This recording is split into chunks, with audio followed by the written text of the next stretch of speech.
And good evening, ladies and gentlemen. Welcome to another episode of Wrong Side Simulations. Bringing the best content to the wrong side of the airplane, the right seat. And as always, my name is Blake, and I'm a real-world flight dispatcher aiming to bring a little more context to your flight sim viewing experience. And today, we're going to be taking it back to wintertime. I spent most of the day outside working in the yard today, and it was hotter than Satan's asshole. Definitely took a bit of a toll on me. Came inside and got a pretty decent migraine, which is why this has been delayed up until now. So because of the heat, man, I cannot wait for wintertime. Although winter here in Florida is obviously a lot different from this kind of winter. But I figured nobody's probably done any winter low IFR operations in the 777 yet, so that's what we're going to be doing today. We're going to be flying Air Canada from Denver up to Calgary, and we're going to be going through the whole de-icing process and kind of see how GSX handles that with an airplane this big. So I've never de-iced an airplane this big in the sim, and then we'll take ourselves up to Calgary, and we're going to shoot a low IFR approach. Now, we're going to be utilizing Active Sky's custom weather capabilities, where you can basically tell Active Sky exactly what weather conditions you want to implement based off of whatever METAR data that you put in. So you can put in a METAR that you desire, and it will replicate that weather. Also want to point out to you guys something that I've discovered this morning. FSLTL models don't have 757s. It doesn't have the 737 MAX 8, MAX 9, the A300, whereas AIG does have those models. So I did a little experiment early this morning, and I downloaded all of the North American operators, and I took those AIG model files and I dragged and dropped those into the FSLTL model files, or the sim objects folder, and it works, at least with PSXT. So these CRJ 200s that you're seeing, those are AIG models. I've seen some MAX 8s and MAX 9s taxiing by. In fact, there's one right there. No, it's not. It's NG. See some 7.5s. A lot of cool. Hey, there you go. 7.5. Check it. Yeah, a lot of really cool AI models. So that is also there for your viewing pleasure. Damn, that jetway had to come a little ways out.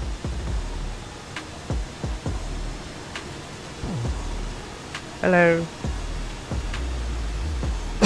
So anyways, that is going to be the goal of today. We're going to shoot, I don't know, maybe we'll hand fly and approach down the minimums, go mist, and then switch over to a Cat 2, Cat 3 runway in Calgary, and then do an auto land.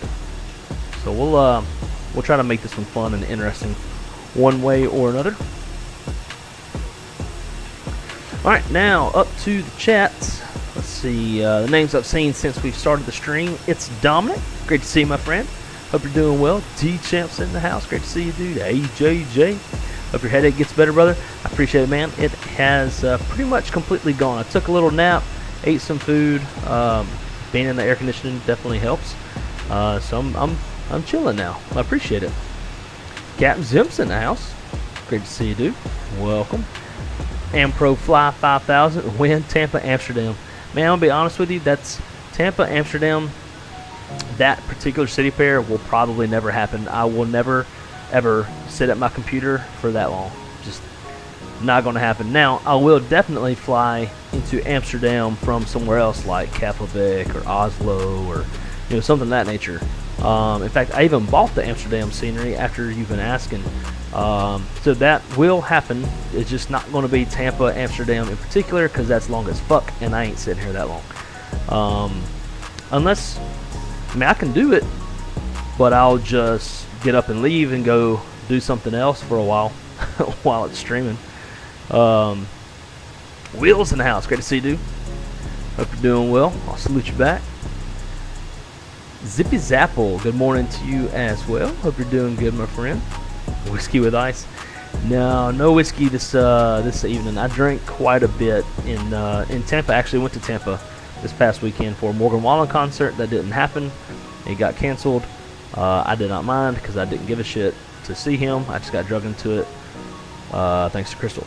So I drank a lot of whiskey one night and was a little bit hungover. So I'm just drinking straight Coke. Josh, my friend, how's it going, dude?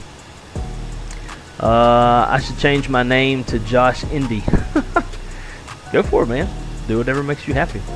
Am I on BatSim? I am not, because Tower is on, and I am doing like my own custom weather and all that kind of stuff. Now, what we can do is I can connect once I get airborne and out of any controlled airspace. But because I'm going to be taxed into the de-icing pad and getting de-iced and running my own weather and that kind of stuff, I opted to not fly on BatSim. So if that works for you, if you want to you kind of follow along the stream and you take off around the time I'm taking off, I can connect once we get airborne and out of controlled airspace. The Aveo MTL has a lot of good models. Okay. Shoot, I need to go find those. I'll take all the ones I can get. Sent me a message. What'd you send it on? Yeah, Andrew. What's up, man? Long time no talk. How you doing? Good to see you. Shaq. Yo, yo, yo. Plane Nuts is in the house. What's up, Plane? Guess you made it out of... Barely. On your way home tomorrow. So what was happening in Chicago? Chemtrails, my friend, great to see you, dude. I appreciate you dropping the like, as always. Greatly appreciate it. Obdulio, is Active Sky worth it? Live weather? No. Historical weather or custom weather? Yes. If you want a weather engine that, for whatever reason, you want to fly on a particular date, that is significant to you, that maybe had some weather that you want to fly in, yes. But as far as live weather, no. Order. Do I need a new mod? Need? Probably not. But will I let you? Yes. I haven't had too many times that I've needed a mod. Ever since the sex bots stopped coming around, that was the only time I ever really needed one.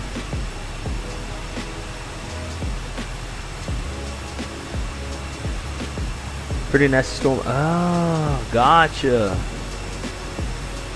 Gotcha. In fact, I flew the Pmdg into Orlando the other night because there was thunderstorms there.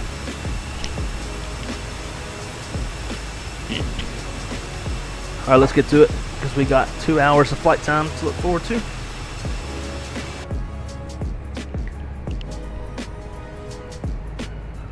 Looks like the frame rates are getting hit by all this traffic.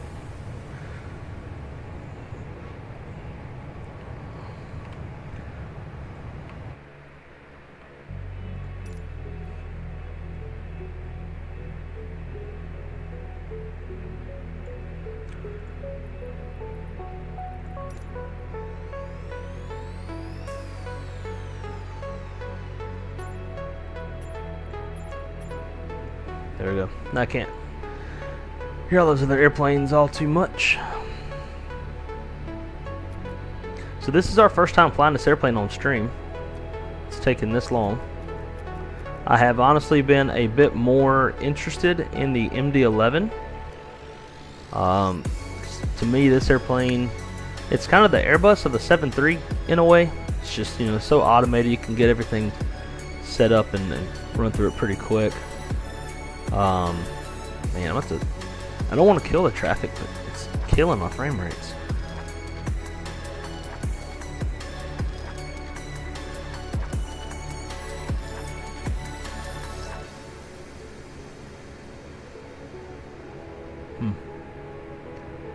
So I could reduce the amount of traffic, but I can't.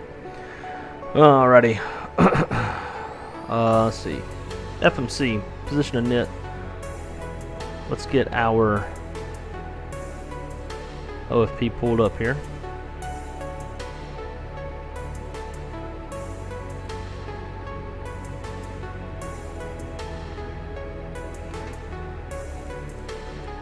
Alright, we are in Denver.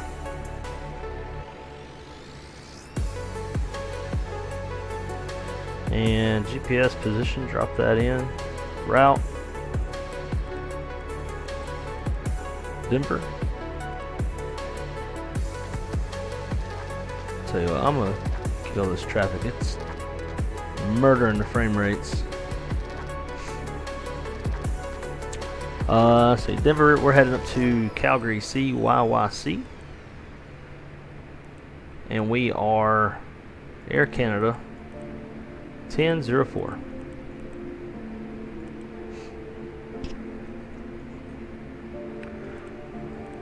We're going to be departing off runway 34 left. And we're on the X-Wing departure.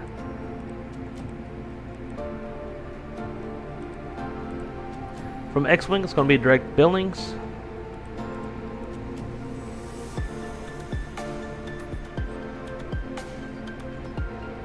.45, 48, 10, 8, 37. That's it. Sweet. And then we're going to be on the arrival. We're going to start off with the ILS 35 left, which is a Cat 1. And we'll probably go missed on that one. Turn around and come back and jump on 35 right and do an auto land. See how the airplane handles the auto land. Beagle 7 arrival. Tovum transition. Make sure we don't have any discontinuities. Got the vectors there, that's fine, we'll leave it. Activate that. Flight level 380 is what we're going up to.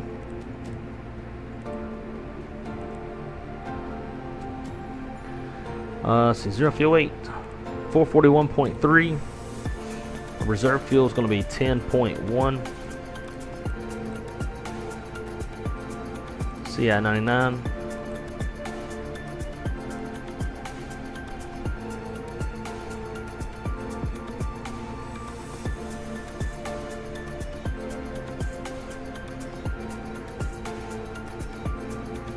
And then for weather, because I am running custom weather, and by custom I mean I literally have just typed in the METAR that I want. So winds are 340 at 5 knots, 10 statute miles, light snow scattered at 3,500.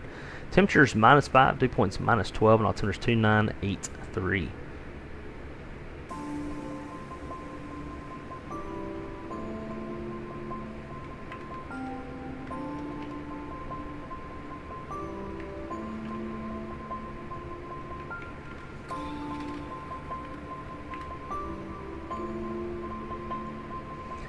There we go.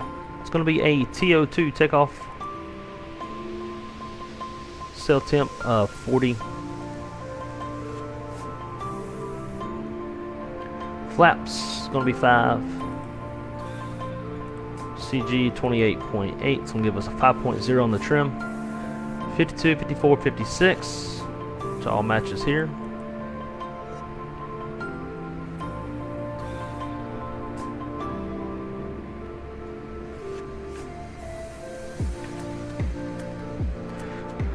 Alright, we'll put in the V2.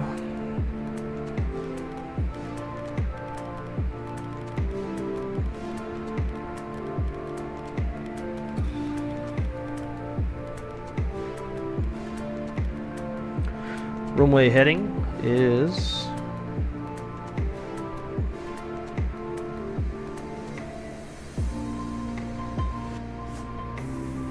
.353. And we're going to climb up to our top altitude, which is 23,000 feet. Cool.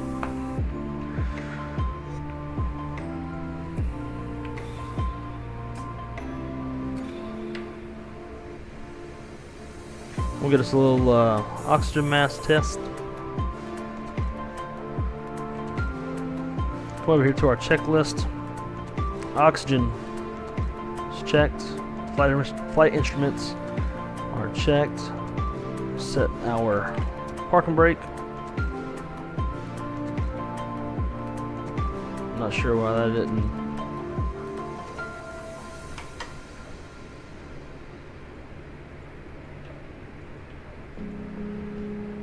That's weird.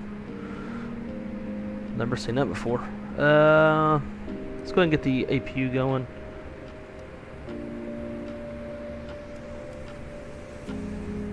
We'll get some pressure. And then maybe be able to pull the chocks and set it.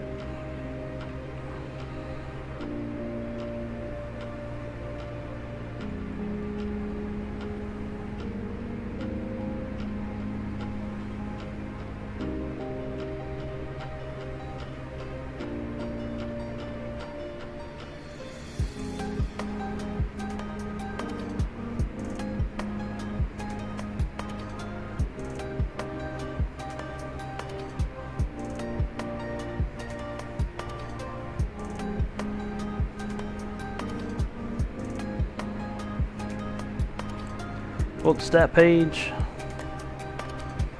Watch that APU spool up.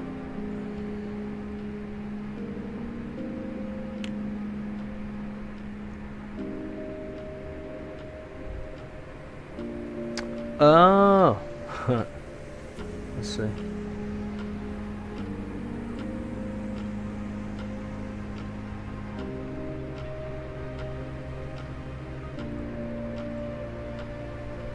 There you go, Porter.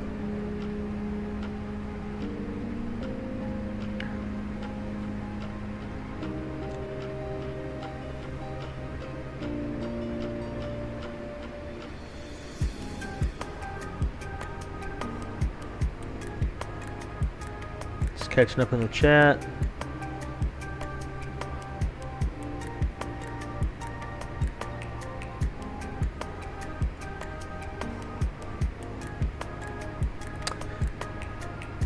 This guy, awesome. Out of curiosity, how does the flight get oversold?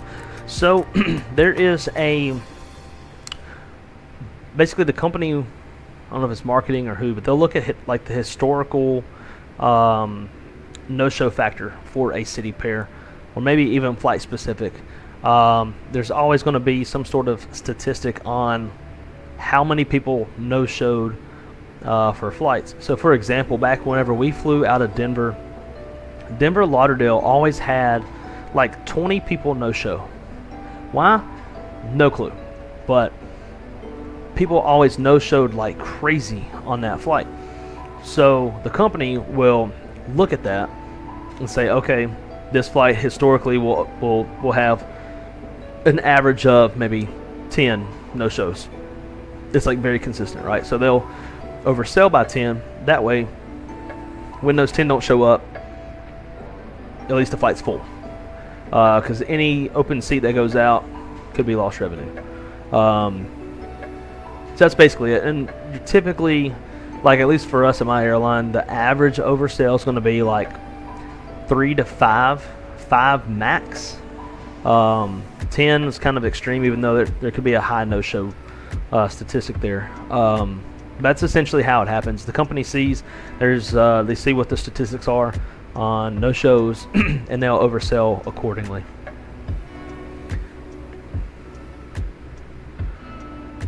William Thomas, hey my friend, great to see you, dude. All right, APU's fired up.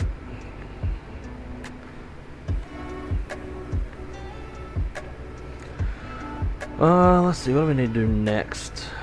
We got our fuel, we got our packs. Not gonna worry about radios because we're not flying on VATSIM or anything right now. We'll get a bullshit squawk code in there. Okay. I think we're about ready to head on out. Go ahead and go auto brake RTO. I'm gonna get hydraulics on. leave the fuel off for right now. Actually, I'm gonna treat it like the Airbus. Shit's automatic. There we go. So now, bam, there it is. Alright.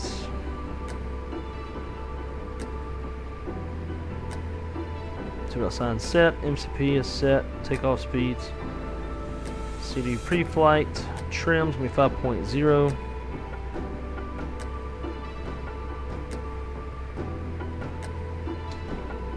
That should be 5. Let's go to the flight control page, confirm.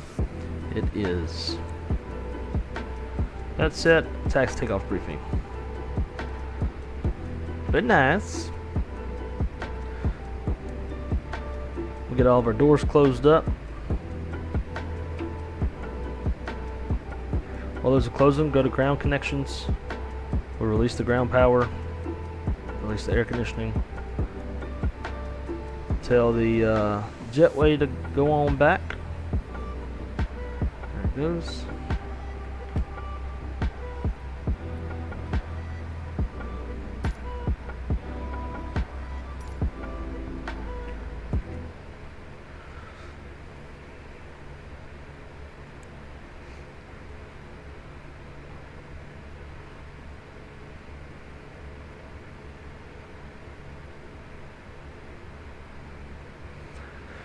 And with that, put the beacon light on. The 4-star checklist is complete.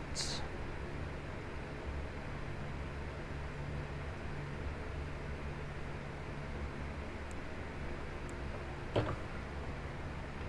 keep hitting my watch on this thing.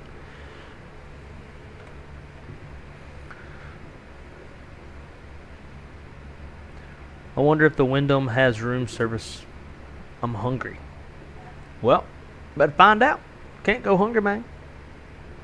Cool, thanks. One more. Why does Delta send payload optimized flights from my airport, Savannah, to Detroit and Minneapolis? Pain in the ass when it comes time to load. I don't know. What do you mean by payload optimized flights? Not exactly sure what you mean by that.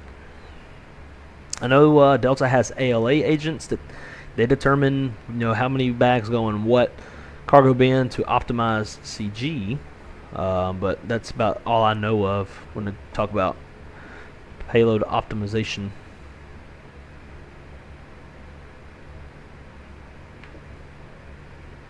I'm flying with you on Matson. Roger that. Whenever I get airborne, I'll connect. Yeah, because Denver Tower's still on. But after that, we'll be good. Alright, well, where are we going?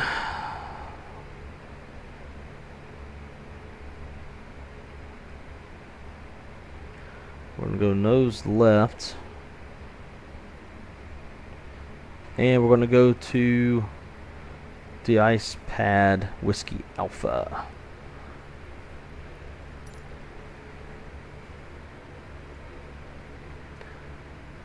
Door management, let's arm all the doors.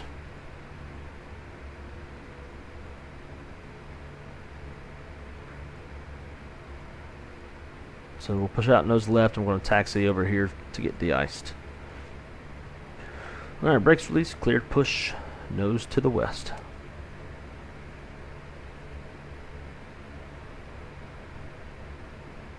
Oh yeah.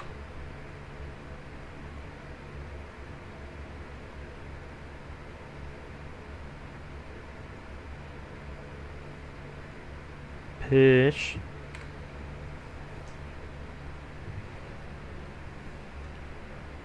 No one's on? That guy isn't on, some glitch. Really?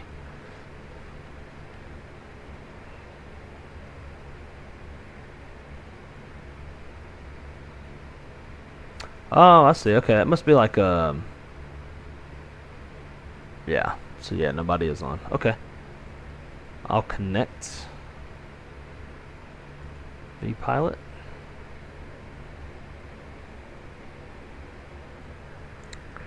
I need to file my flight plan.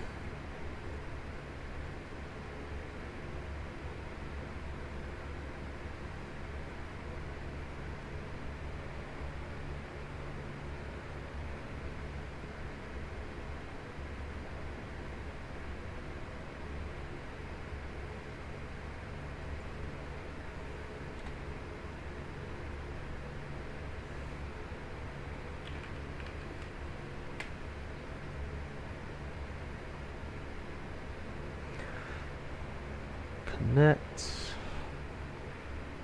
ACA 1004. B773. There we go. 2731.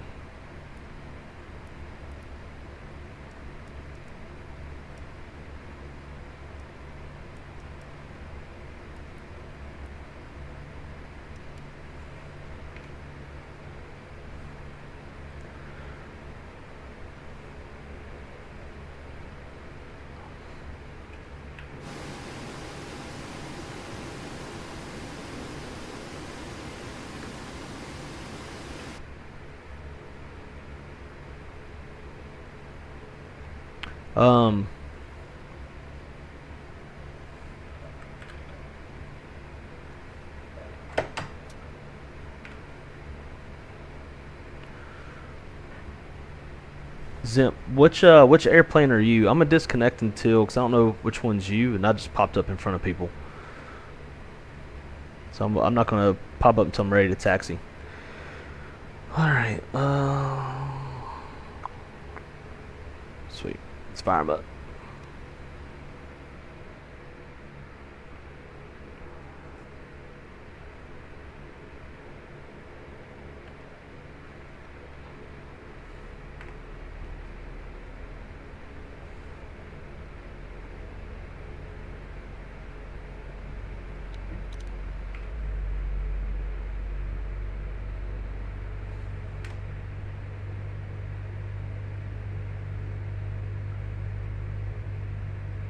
Alright, Zimp, sounds good, man. I appreciate that. What, Zimp, are you the other Air Canada that was in the gate?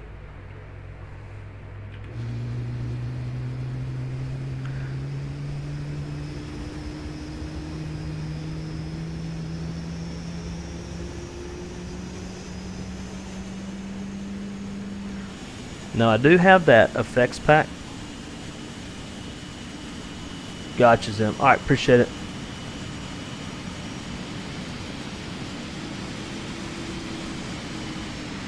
I've got those effects, so let's see if we get anything on this number engine 1 start. Shine a light at them.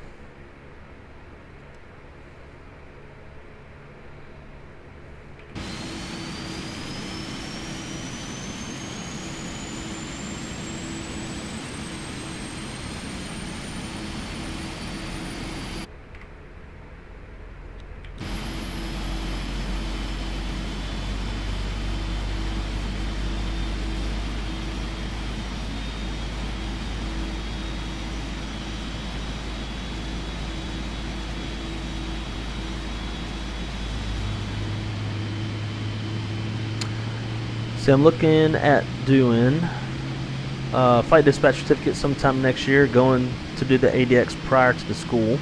Is there anything I should be looking at in a school? I would just suggest not going to Sheffield in South Florida. I'm trying to talk, a lot of shit, but just stay away from them. Other than that, no, not really. The ADX is probably the hardest part. For me personally, there's been no way that I'd be able to get by without an instructor. So if you struggle, then I would just say take the full course. That way you'll have the instructor to answer your hows and whys and whatnot. But that's awesome though, nonetheless. Should absolutely do it. And keep me in the loop. Hit me up on Discord if you need anything.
big ass airplanes.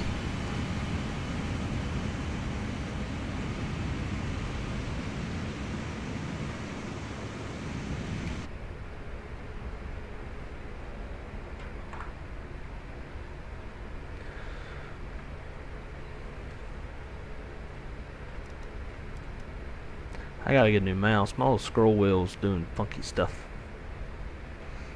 Let's see. Like trying to squeezing 100 plus bags on a full A320 or 717. Oh, I see what you're saying. Like a payload critical. I see what you're saying.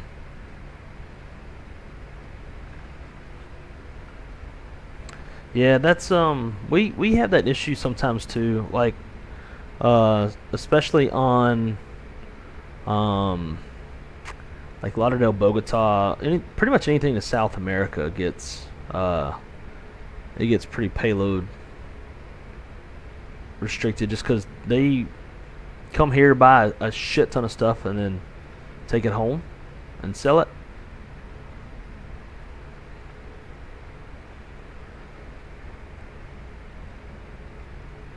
So we want golf.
Denver traffic at 10-778, going to be taxi over 25 via Golf.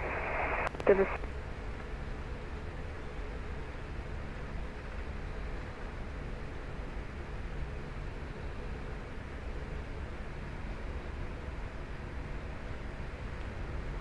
Alright, gotta figure out where to park in this thing. There's no lines. Oh wait, yeah, there is.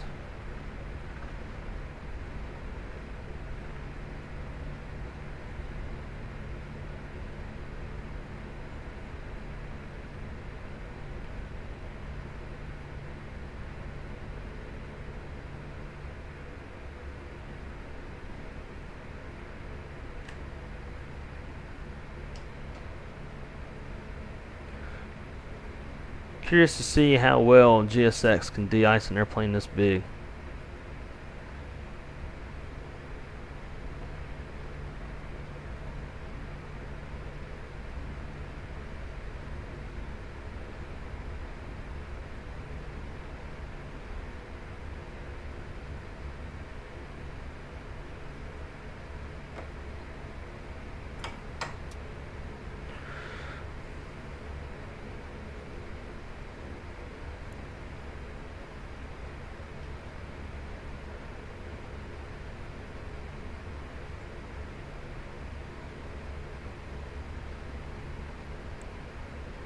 Alright, APU is off.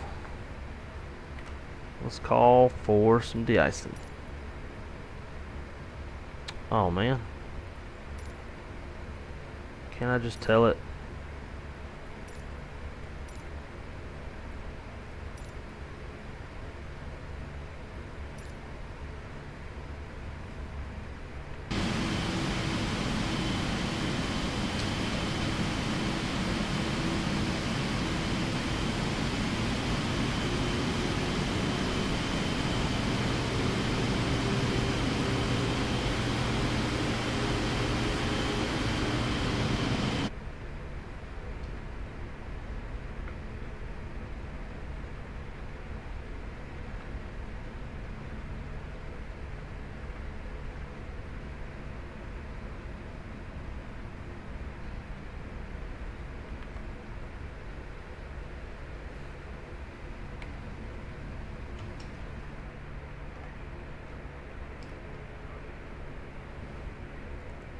Bitch.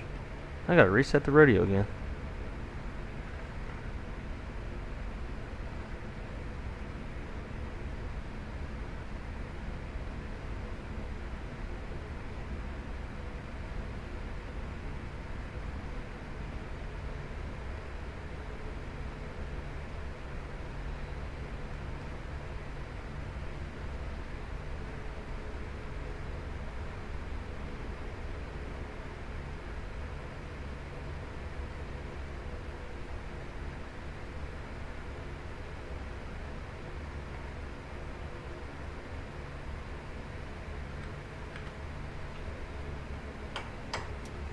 Alright, brakes are set.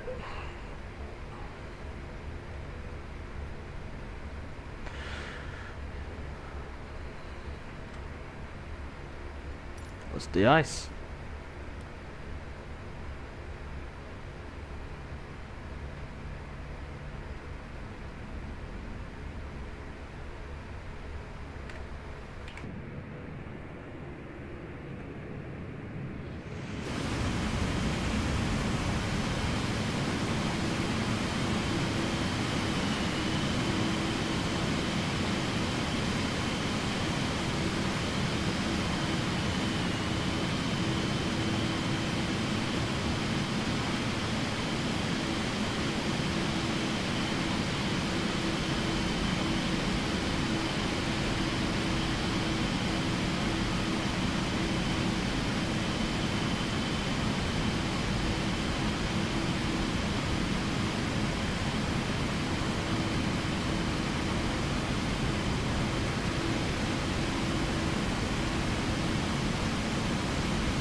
Not exactly sure what they're spraying over there.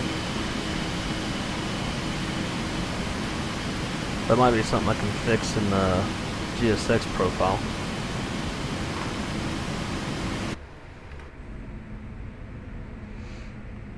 Alright. Back down to the chats.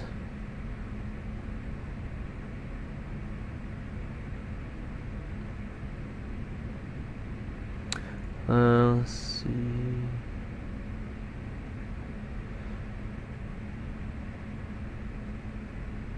Oh, nice. 320 and a RJ5. I've never been on a 550. That'd be cool to be on. Oh, and I was thinking Sheffield was supposed to be good. Stay the fuck away from Sheffield. IFOD is where I went. I would absolutely recommend IFOD. Essentially, Sheffield makes people get do their ADX before coming to school. It's like, what the fuck are you even there for? Like, if you're gonna make people, if you don't even give them the option to do the ADX with you, which is the hardest part, like the last 2 weeks after the ADX is simple shit: flight planning, some meteorology, like SID, stars, airways. None of that's hard. But they make you get your ADX before coming to class. So fuck that. They also use the 727. They haven't updated their material in like 20 years. And they hold themselves like, ooh, we wash out so many people. Like, they pride themselves on failing people, because then they can give this false bullshit idea that because they fail so many people that they are the best. False.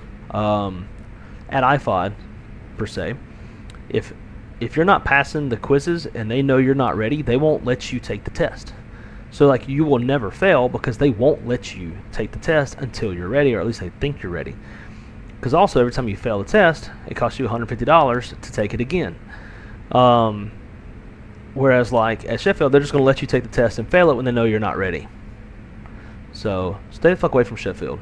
Anywhere else but Sheffield, no. But IFOD's awesome. I did the full 5-week course at IFOD, and I got a lot of my coworkers and colleagues went to IFOD. It's truly a great place to go. So I'm just wondering, but is there a way to make the custom emojis available? No, not unless I turn on memberships. Because you missed the SpaghettiOs. That's funny. In the struggle bus. Yeah, we're probably going to need that on today's stream. Alright, I'm going to get going.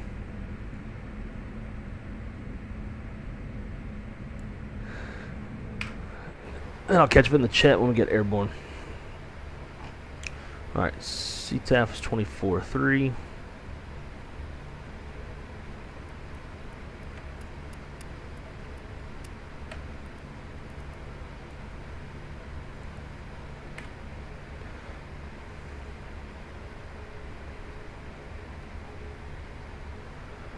Denver traffic Air Canada 1004 is going to be taxiing runway 34 left on Whiskey Alpha, departing the airspace to the northwest, Denver. Here we go. Denver traffic Air Canada 72, departing followable 8004 to become follow the tree to last call Denver drivers for your schedule.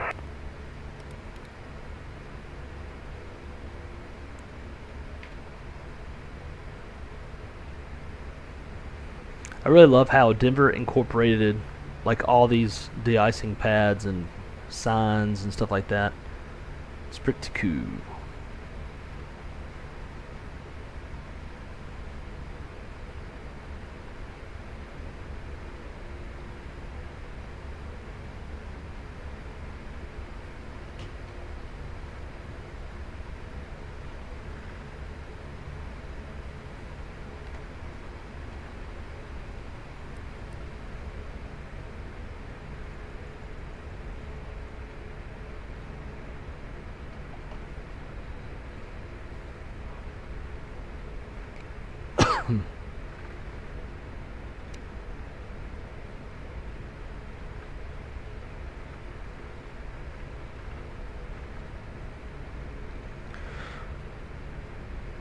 Alright, ladies and gentlemen, who is ready for the first departure in the 777 on the wrong side channel?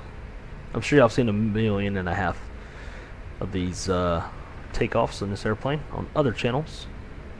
Today is the first over here.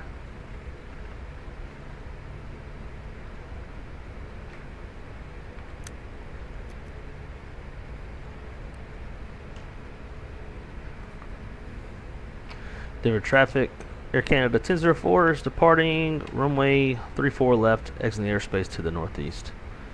Denver.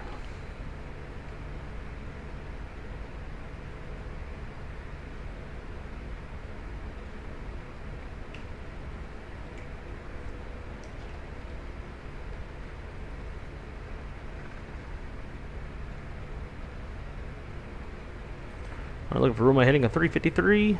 There it is. And let's roll. Airspeed's live.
Denver traffic Air Canada 1004 is clear, 34 left. Exiting airspace to the northwest. Be the final call. Denver. Alright, accelerating.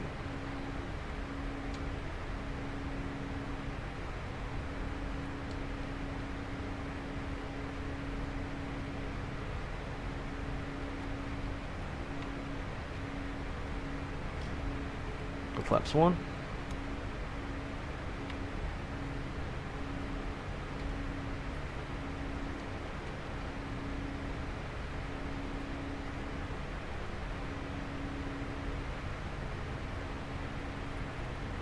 Flaps up.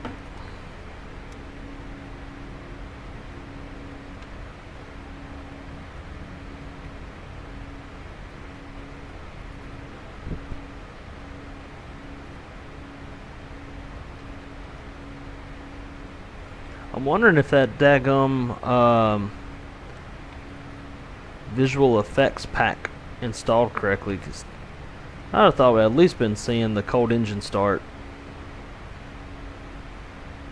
stuck one out the back, but nope.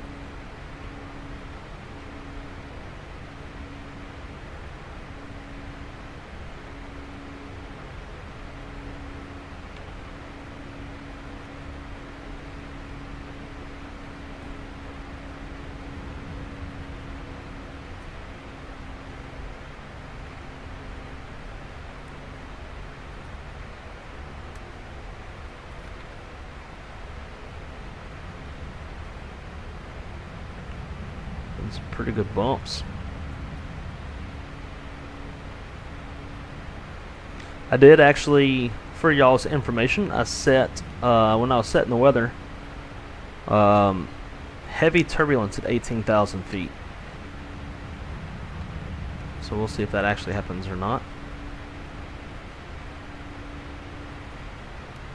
Autopilot on.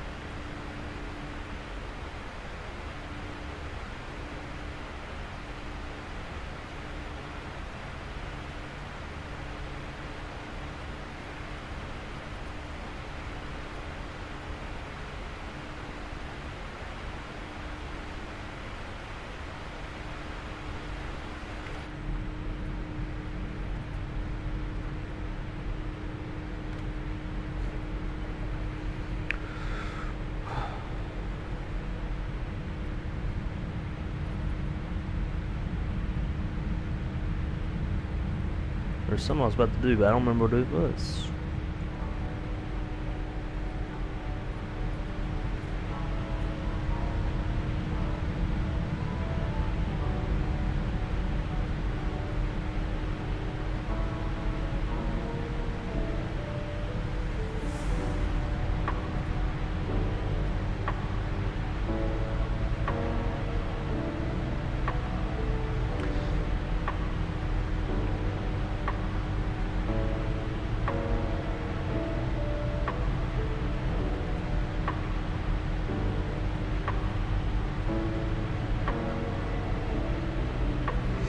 Yep, Zemp, I agree, 100%. I like that Denver Center. I just wish they would finish modeling the rest of the terminals. So there's the one. But even still, love it.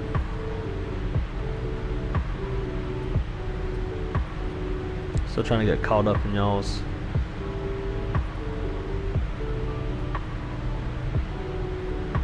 Wise man said 757 is the best.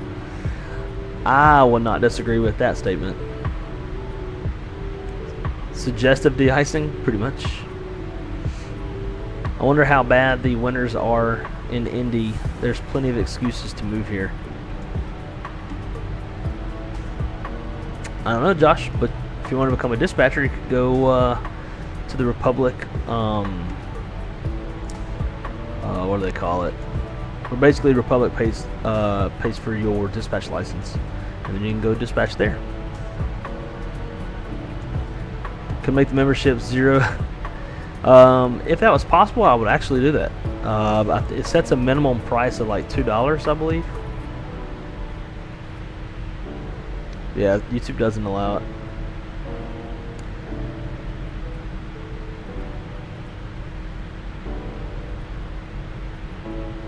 First in the right seat? Yeah. I guess something I haven't thought about. Yeah, I guess you wouldn't see many of these takeoffs from the right seat, would you? A's off, B's on. Hell yeah, brother. Been looking forward to the stream, 6 p.m. Glad you're feeling good enough to stream. Well, man, I appreciate that. That does mean a lot. Yeah, I was initially, before doing my yard work, I was going to get a quick stream. And then I saw that, like,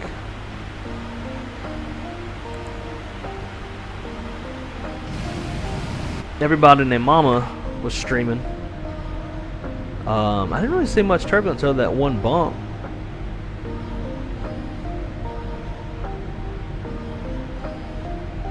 Let's see. Edit custom weather. Next. Let's say 30,000 severe. 34,000 moderate.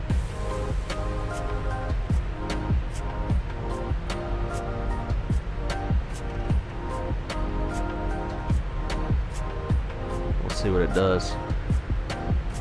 It should get jerked around pretty good.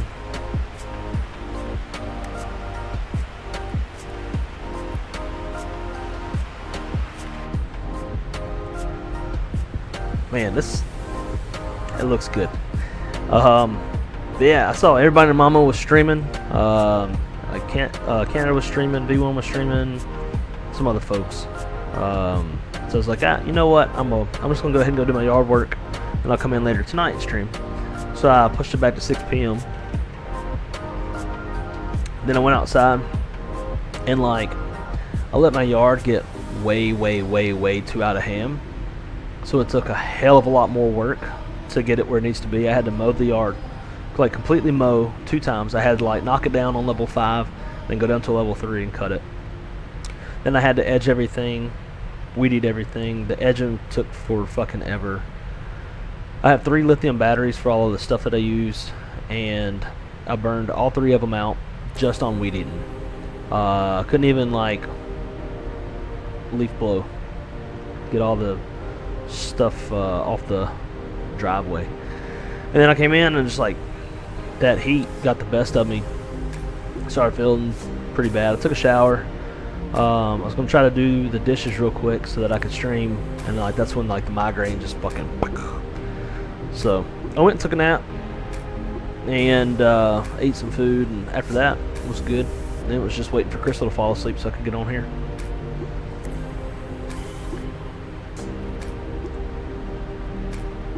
Josh, I was about to get fucking pissed. I was about to get pissed. Before I even say this, let me look for a just kidding. Thankfully, wouldn't surprise you. You know, wouldn't surprise me either. It would just be it'd be our luck. And then be fighting words.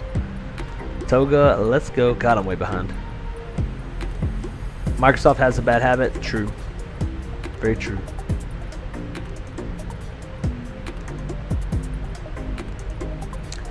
Owls, what's up, man? How you doing, my friend?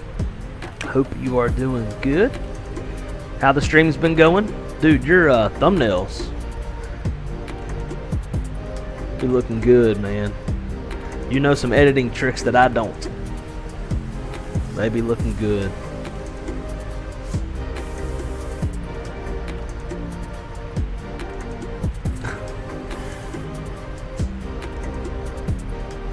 Bacon.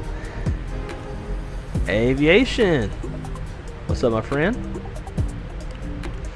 Hope you're doing good. One question, where is it snowing right now? It's not. We are using Active Sky Next custom weather capability or functionality. Let me bring it back up. So you can essentially go to the map, go anywhere, and you can right click and it'll say like add custom weather area, and then you can add whatever weather you want. There's 2 ways of doing it. And we still haven't hit any turbulence yet. But what we can do is, let's see, can I expand this area? Let me edit this.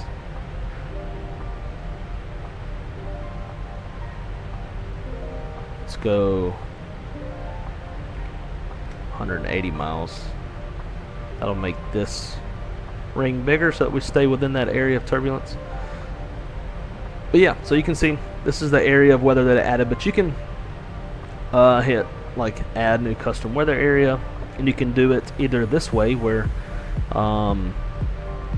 you just leave this manually set individual weather parameters.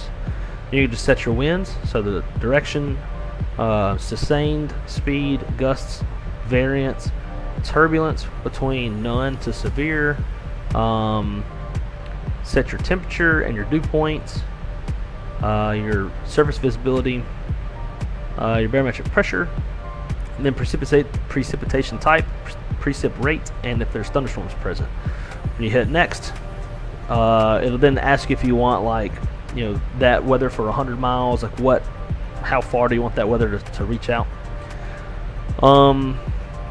Or what you can do is add new custom weather area, set the METAR, and you just type in the METAR or copy and paste from something else. After you paste your METAR in, just hit next, go through the remaining prompts, and then bam, it'll add your weather. So we have added snow. I'll tell you what, we're gonna edit this. We're gonna make it span out quite a bit further.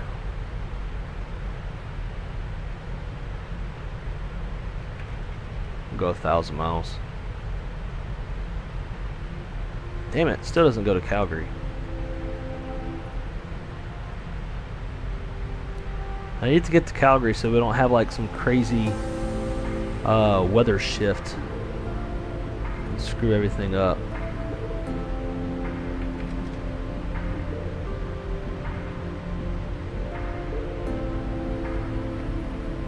Is it maxed out at 1,000?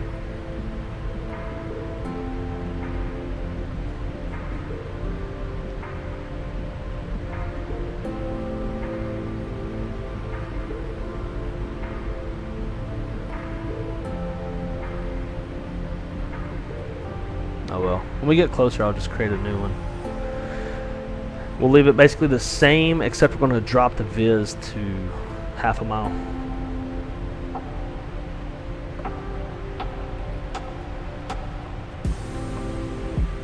They need to model the Southwest Terminal. Yeah, see, stuff like that. There's a new Xcoder Denver scenery. Wonder if it's good. Is that for Microsoft, or is that for X-Plane?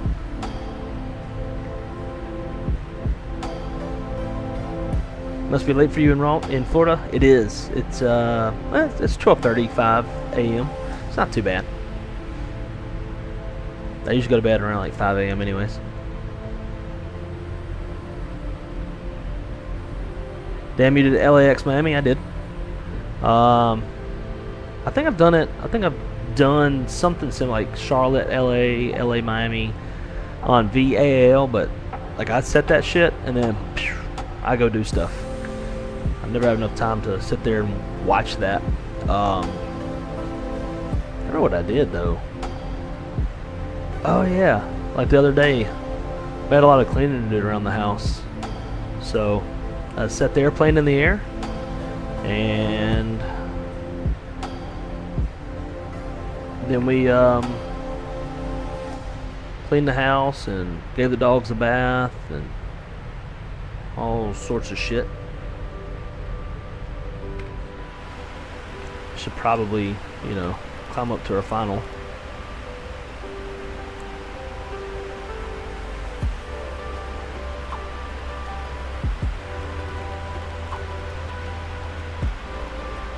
Got Zimp's chemtrail right there.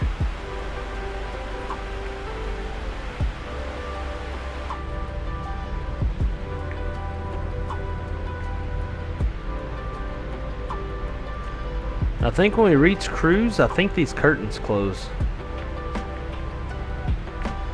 I think that's what triggers it.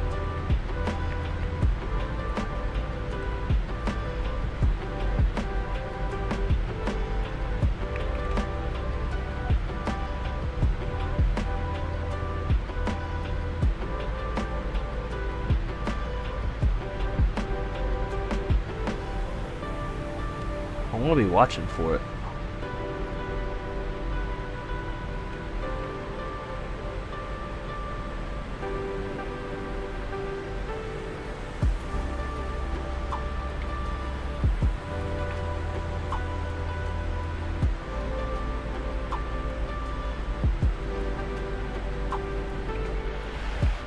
We'll come back when we're close to cruise.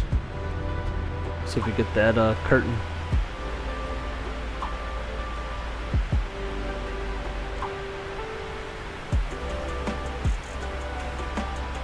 Sounds like the way I mow level 5, level 3. And it set it all the way down to shave it. See, I used to do that, but that will kill your grass, and my rental company won't appreciate that. That's probably why I've got so many bald spots in my yard. It's from that shit.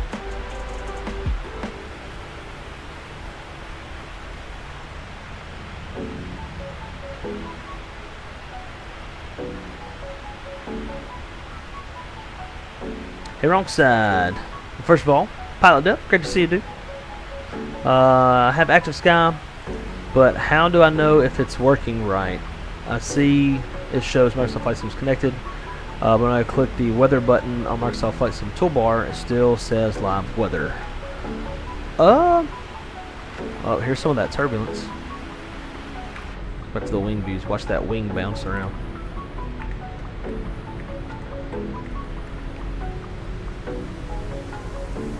Hell yeah, look at that wing flex.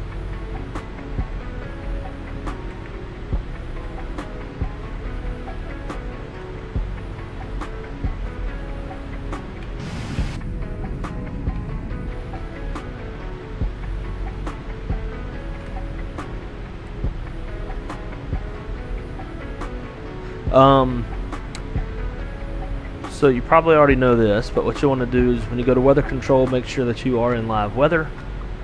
Also in sim depiction mode, make sure that active sky preset control is ticked. That way, it's controlling the weather. If it's in passive, it'll just have like all the turbulence effects and all that kind of stuff, but none of the I want to try one other thing real quick. It's not controls, assistance. Okay, it's already set to realistic. Yeah, at least for me. Oh, this is new. I've never seen it do this, but maybe it just updated tonight. So update it, and then when you have live weather on, see if, I don't know if you have flow or not. This is flow, but see if it says active sky FS weather preset. In the past, what it's done is it's changed the preset where instead of live weather it says something else. It's like something Arctic, like cold, wintry, but it's not actually wintry, which would how I would know that like it's in control and doing its thing. But I never did like the live. I still don't. I mean, I'd have to try it now with this latest update. But the live weather, other than thunderstorms, like getting lightning, I felt like the Microsoft Flight Sim weather was rendered a bit more accurately. Porter, what is going on, dude? Did someone say bacon? Yeah, Josh put on a bacon, whatever you call it, emoji.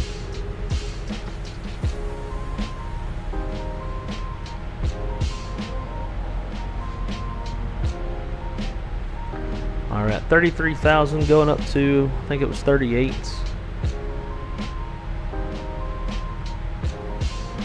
Yeah, so that's when we're going to want to look at the, watch the curtain close.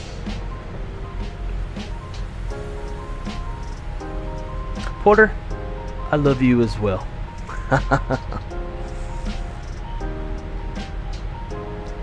Thank you for what though?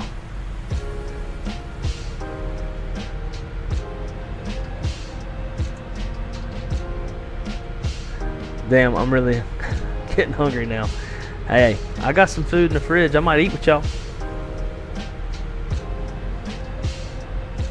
Yeah, holy turbulence. I'm just glad to see the airplane's at least getting kicked around some. Because it wasn't doing anything at first.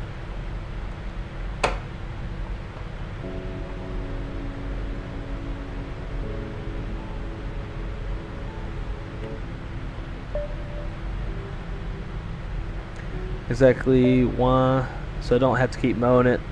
Yeah, so that's why I used to do it too, right? Because the shorter you cut it, the longer you can go without it. But yeah, it was like I was getting really bad dead spots in my yard.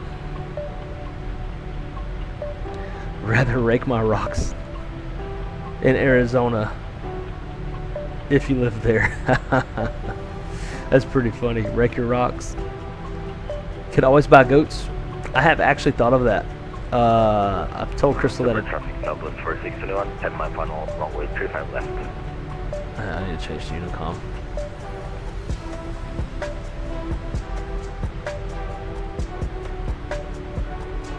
Alright,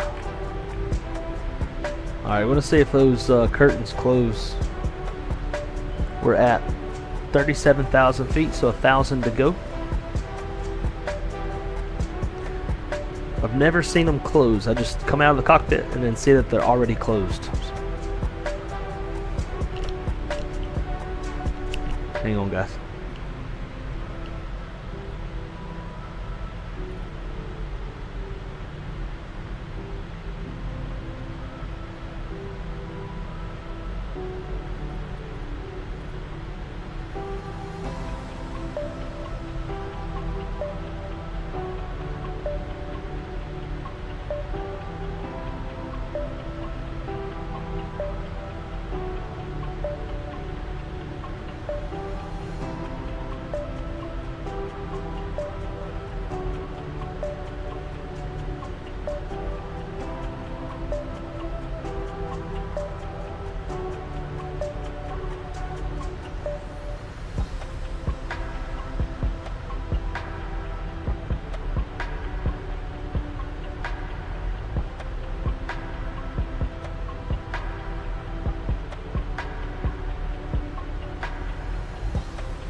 Crystal just came and got me the smoke detector's dying, so it's doing that beepy shit. And it woke her up, so I gotta go fix that real fast.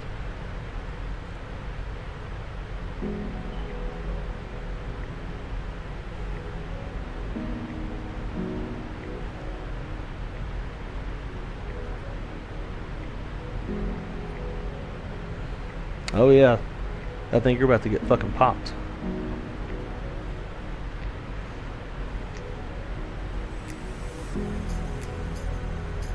Oh yeah, that's nasty.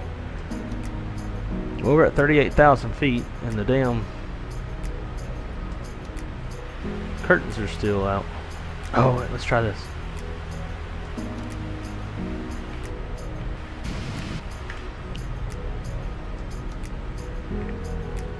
Yeah, look at that, look at that. Oh, that's cool. Sucks you can never see it. Alright guys, I'm gonna go fix this smoke detector real quick. And I'll be right back.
over traffic level 4621, bucketed 359.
There we go. Okay, sorry guys.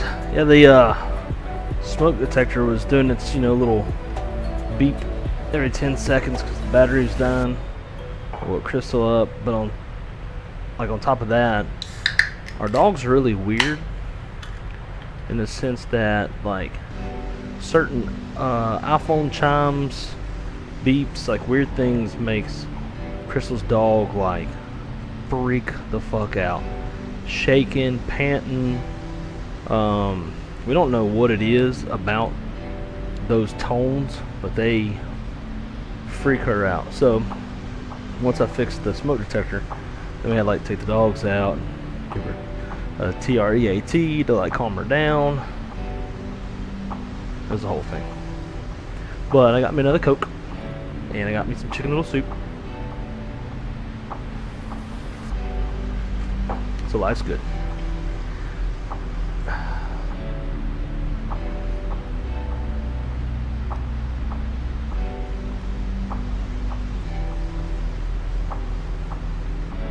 Negative 30 minutes in the chat. It's always been fun. Yeah, it's just expected at this point.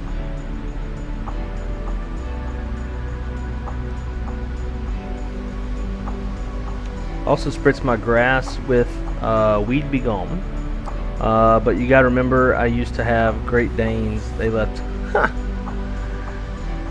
landmines. Made grass grow like crazy.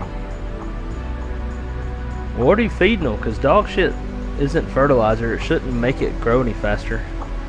If so, I would have, like, I could cut my grass and then I would have grass as tall as the fence in the backyard in one day with all the dog shit that's back there. Yeah, that is one nasty storm. When it gets to Indy, we'll have to look see what the METAR says. Why is it always late at night, in the middle of the night, when the smoke detector battery's dying, beeps decide to go off? Yeah, and then it scares the shit out of you. Like you hear it in your sleep, but you don't hear it enough to wake up. So finally you do wake up. So I don't have a smoke detector in my room. Blessing and a curse, I guess. Yeah, do you have one at all in your house? The one that we have, we got two. We got one by my computer room and another one in the living room by Crystal's, or by the bedroom. It's what they do. Your car never breaks down on a sunny 70-degree day. Then you put a new battery in, it beeps loud enough to wake the dead. Yeah, and then to hush it, you have to push the button, and that makes it beep even like louder and longer. And it scared the shit out of me when I hit the button. I'm gonna step outside for a little bit. Maybe see some cool lightning. Hell yeah. Dude, I do the same thing all the time when we got thunderstorms.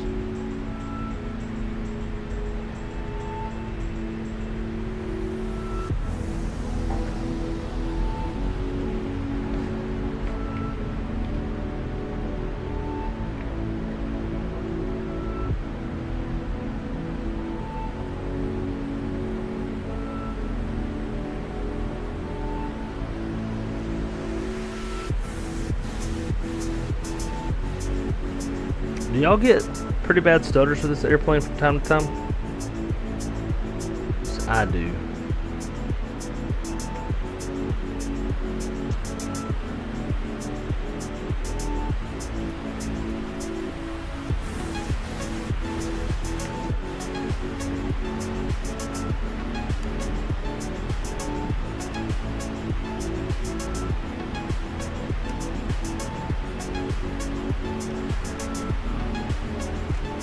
So I've never shot an RNAV in this airplane, so we might try that too.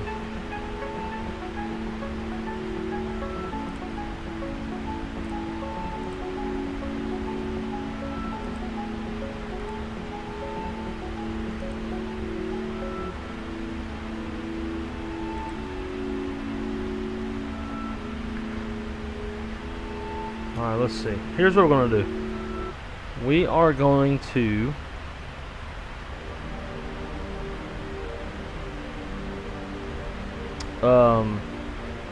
give me my shit back.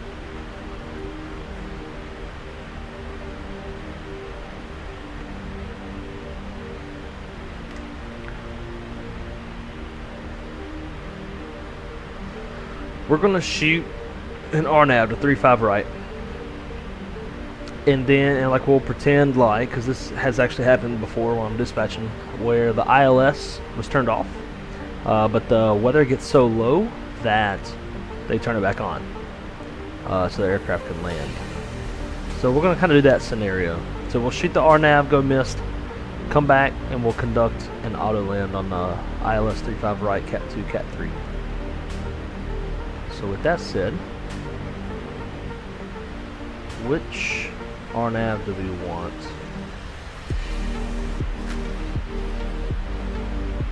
Zulu looks pretty good. So at Yankee, it's RMP. We're gonna go with Yankee. RMP is always better.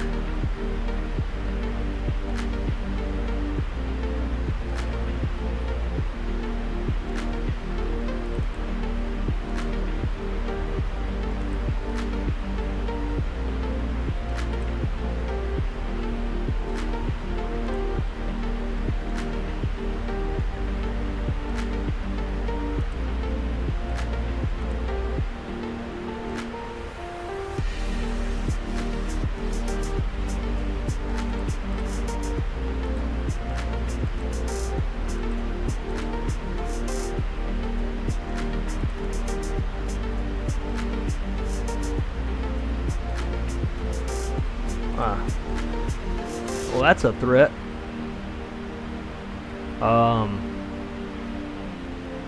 Being that Denver has 3-5 left and right as well, I've been looking at Denver approaches this whole time and didn't even realize it. So that's something that you would call a threat.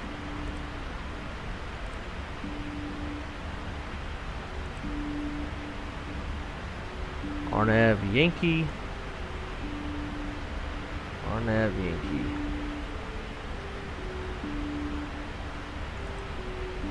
And then we want Tazboo because we're coming from, well, maybe Tidduk would make sense.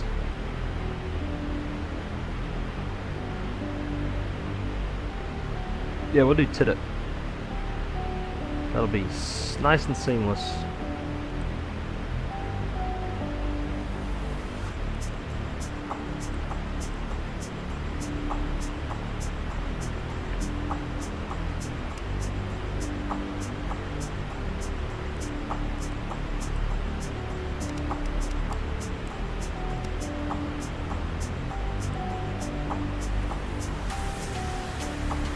Yeah, perfect. Bam, straight in.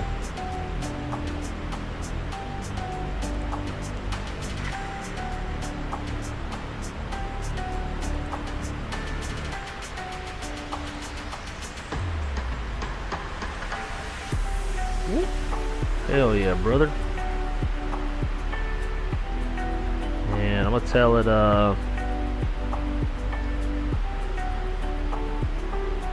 to give me a range ring.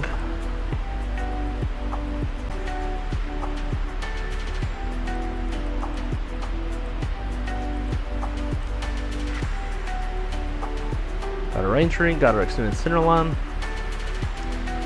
Yes, sir.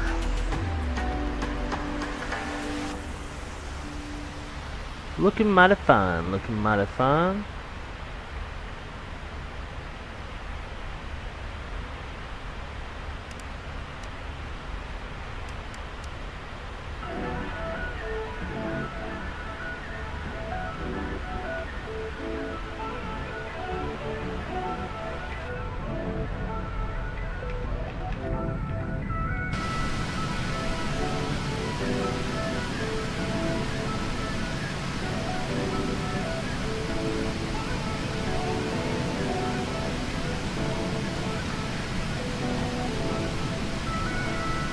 Maybe get some food too. Hell yeah, dude, go get some food.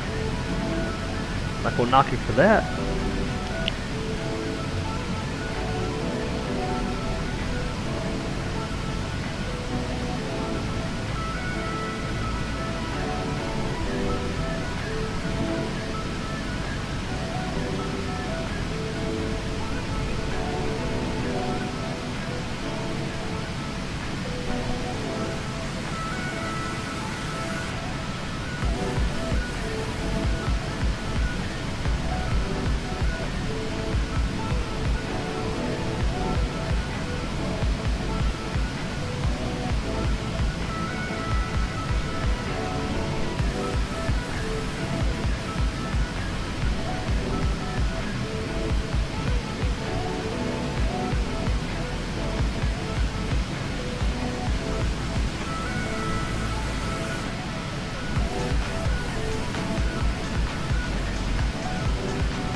damn. Back with eggs. Miss anything? No.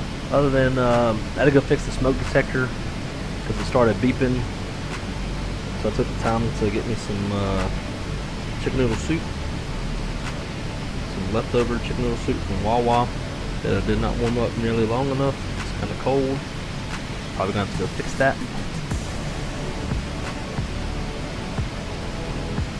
If I could frisbee a plate over the Atlantic, I'd hook you up. Shaq said I'll be waiting. He is in Myrtle Beach, so you know. Just aim kind of southwest and throw it as hard as you can. Ooh, Plano's got some donuts. Man, that ain't gonna make me want donuts.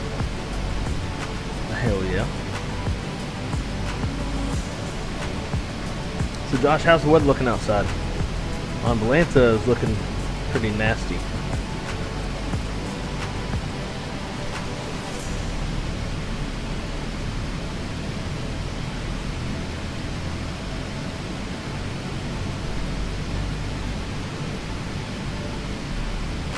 Looks like it's not quite over Indy Airport yet.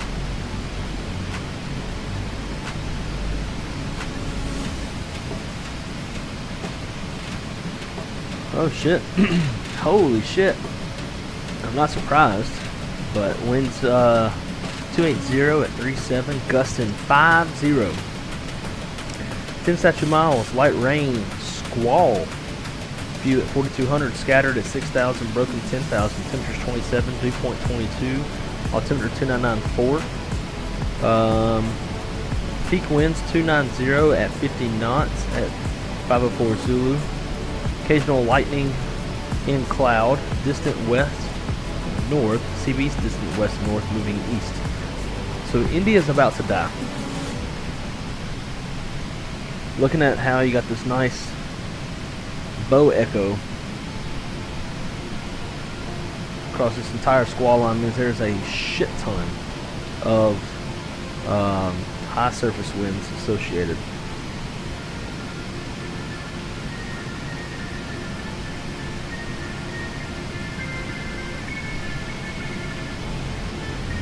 No, Atlanta, it looked like it was over Indy. Yeah.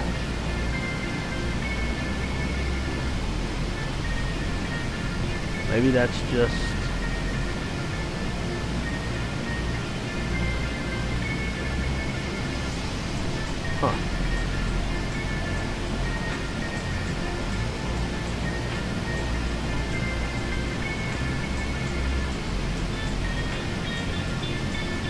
maybe that's just wrong, because the METAR definitely does not reflect what Valance's showing. So, when in doubt, radar omega it out. I asked the dude downstairs where I could get something to eat. He's like, White Castle and Taco Bell. But hey, that's about all you need this time of night.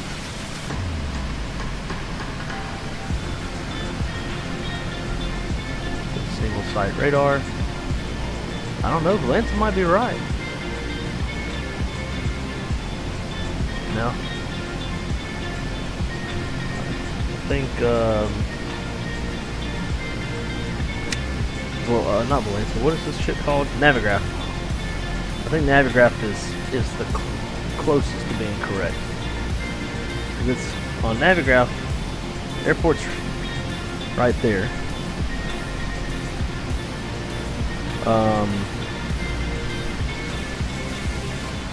Come on, buddy.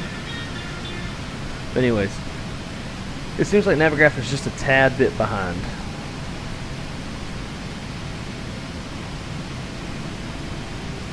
There we go. Where's this? That the weather's about to make it over the field.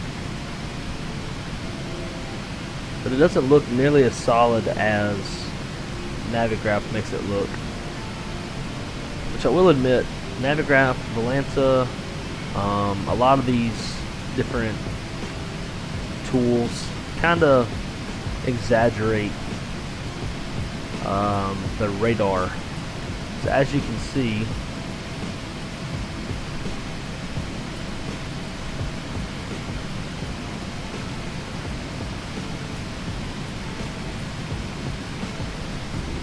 Like, it's not nearly as solid. It is a severe thunderstorm. Hail up to 3/4 of an inch. Wind 60 miles an hour.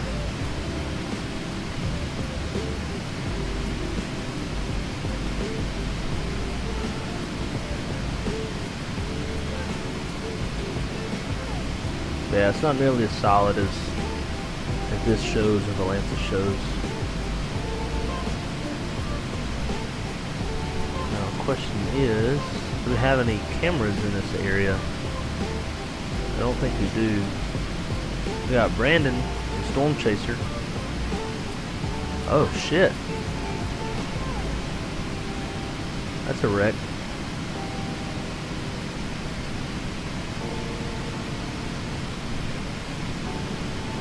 From when this weather passed through. We do have some cameras over here, so in a little while when the weather makes it that far east, we should be able to see it. Hopefully these cameras are looking east.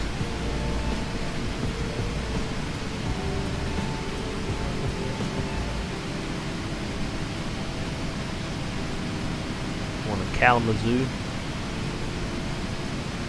Got some rain.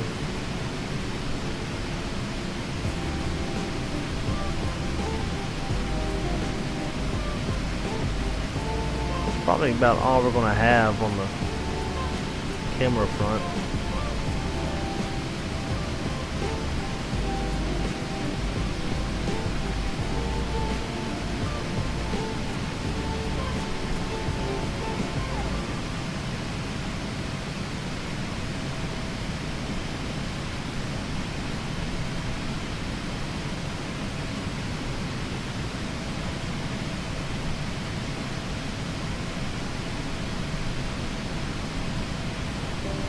Might see a little bit of lightning. I think this camera looks to the west though, so we probably won't. But it's not this camera.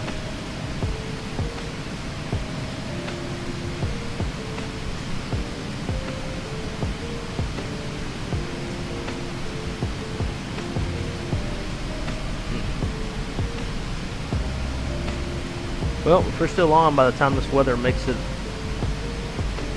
to southwest Ohio, we'll see if we can see anything. Looks like this stuff's starting to try to dissipate a bit. It's kind of weakening up in this area.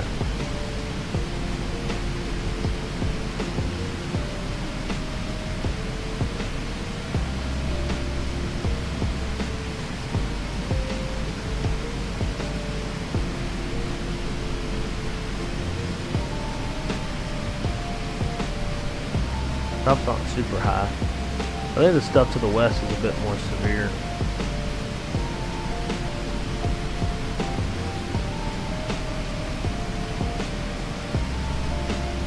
$52,000 feet on the tops on that sail. 51,000 on that sail.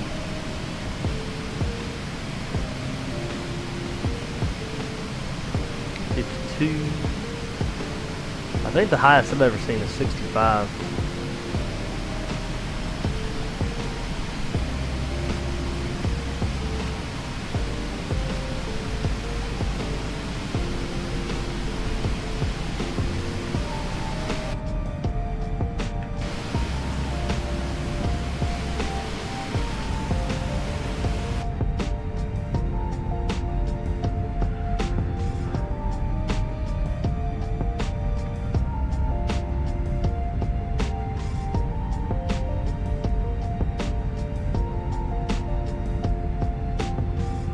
People posting some videos in V1's Discord. It's wild out there.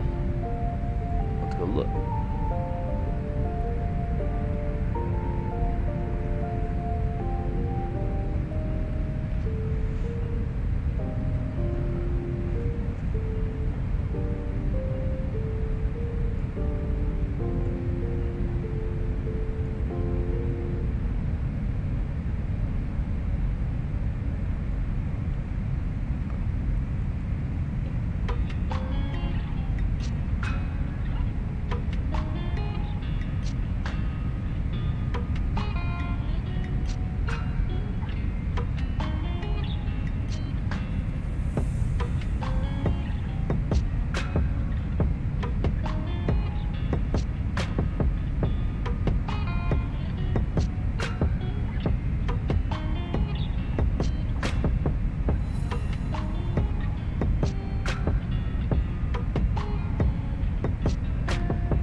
That's wild. Yeah, that lighting is crazy. It's getting hot in this room. Jesus. Golly, look at that shit. That's unreal.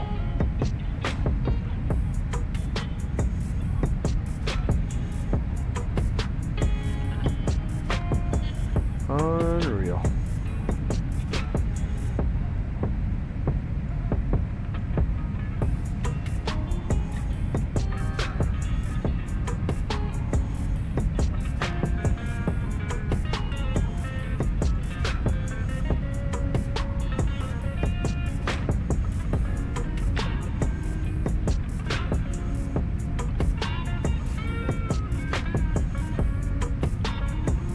Sent me a picture.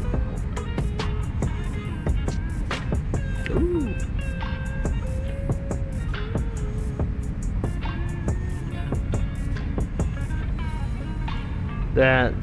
The picture of the airplanes you sent me, because I'm just now seeing these. Is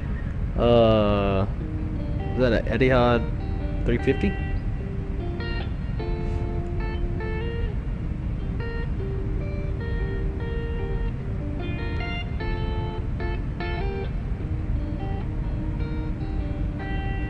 Yeah, man, you about to get some weather.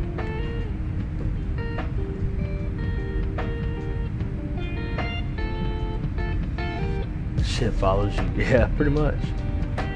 India about to die. That sums it up. I'm allergic to weather and can't get away from it. Yeah, especially in the summertime. If Navigraph could track back some traffic, it would be the best all-in-one platform. I agree. I want them to, kind of like how Foreflight gives you that synthetic vision and like that kind of heads-up display type thing. Like if it could do the stuff that Foreflight does, that'd be dope. Like a route analyzer and like pull routes, stuff like that.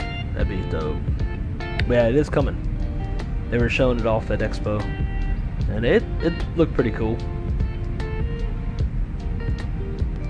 No, if Papa Ray's Pizza, I have no idea. I've never even heard of it. Never heard of it.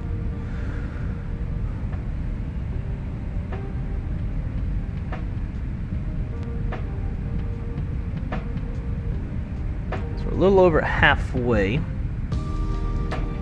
We are abeam Helena, Montana.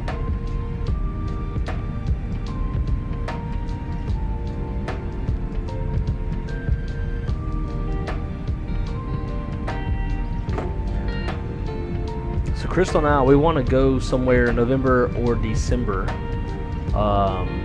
as like a Christmassy festiveness type trip.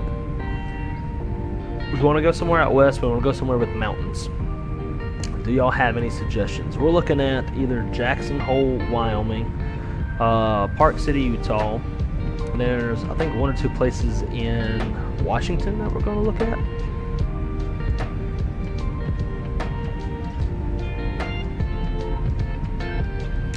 But while y'all stew over that, I'm going to go warm up my chicken noodle soup.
So yeah, so Jackson Hole was like my first pick, because I've always wanted to go there. It's a bucket list approach for me. I want to see that approach from the cockpit.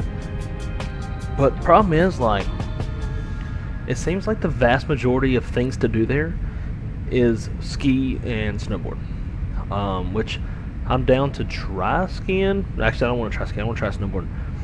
But as far as like Christmassy, doesn't seem like, I'm sure they have some stuff lit up. Like I know Jackson Square is lit up, but was that a dog? It was. Yeah, that was Soko's little shithead. Fucking pissed on the floor earlier tonight. But yeah, it doesn't seem like there's a whole lot going on from a Christmassy perspective. Like 2 years ago, we went to Branson, Missouri. That might be like one of the most Christmas places in all of the United States. Apparently, Branson, Missouri has more visitors at Silver Dollar City theme park than Disney. They got more shows than Las Vegas, and it's just a little town on the border of Arkansas and Missouri. If you're not from the South or Midwest, you've probably never heard of it. But that place was fucking Christmassy. Like Chick-fil-A even lit the fuck up. Just so much Christmas. Like the Silver Dollar City place was lit up in literal millions of Christmas lights. Super fun. So we're kind of wanting to do something like that again, but with like bigger mountains. And I really want to go west. Crystal was talking about going to like to Asheville, you know, like places in the East Coast. I'm like, East Coast is so fucking bleh. When it comes to mountains, you know, I want bigger mountains. So I just wasn't really impressed. Like just didn't seem like there's a whole lot going on in Jackson Hole. So Park City, as of right now, is kind of leading because it's 40 minutes away from Salt Lake City. So we could literally jump on an airplane in Orlando, fly straight to Salt Lake City.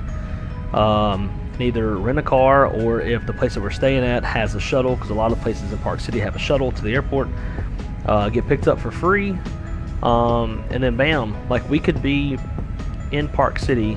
I think the earliest flight, at least on Spirit, which is my airline, so obviously, you know, we get a lot of benefits and stuff. We could be in Park City. We could leave at 11 and be in Park City by like 3. So that's kind of like that's a huge part of it, right? It's being able to get there easy versus like having to fly. Like if we had to go Jackson Hole, we'd have to go to Atlanta and connect, or Denver and connect, or Dallas and connect. You know, we have to connect somewhere. But it's easy to get to Salt Lake. And then I think there's, I can't remember where they said, somewhere, there's a couple places I think in Washington State. But I don't know. The only thing that's going to suck that we'll miss with going out west is just, you know, how super duper fucking friendly everybody is in a southern place like Branson, Missouri. Everybody was just so fucking nice, and just, it was a breath of fresh air. I'm sure Park City, Jackson Hole, wherever in Washington, like a lot of those places aren't going to have that. One, because it's not in the South. Two, because I know a lot of the hoity-toities from the West Coast go there to ski, kind of like Telluride or Eagleville in Colorado. So I don't know. We want to do something though. I don't know if y'all knew of anything. Leavenworth. That was it. That was it. My man, Jeff Cabana, always coming in, having all the information that I need. So Jeff, have you been to Leavenworth? And if I were to fly out of Orlando, how do I get to Leavenworth, if you know? Or I could just buy me and Crystal first class tickets on Delta. Give your airline some money. Or maybe I give my airline some money. I did look up Delta's first class tickets though, and for like, maybe I looked at the Thanksgiving weekend. That's probably where I fucked up. But it was like over $1,000 first class. Meanwhile, American consistently has first class for like 400, 450 bucks.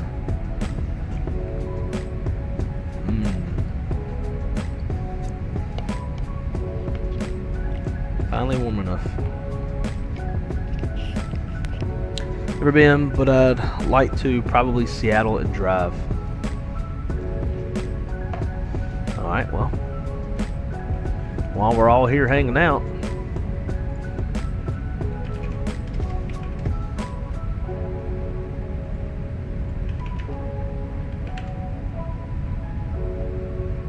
let's do this. Let's go SeaTac.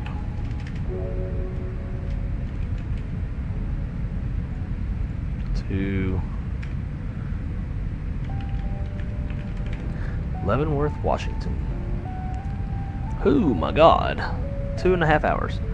When I was 2.5, it's not that bad, right? Like, we drove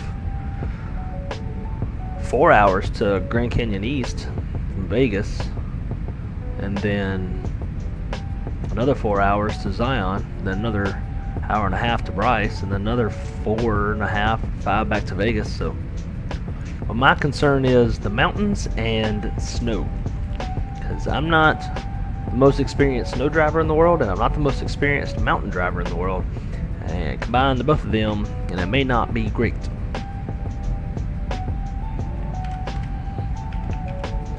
Well, I can maybe go to, never mind, Spokane's further. I was thinking Spokane.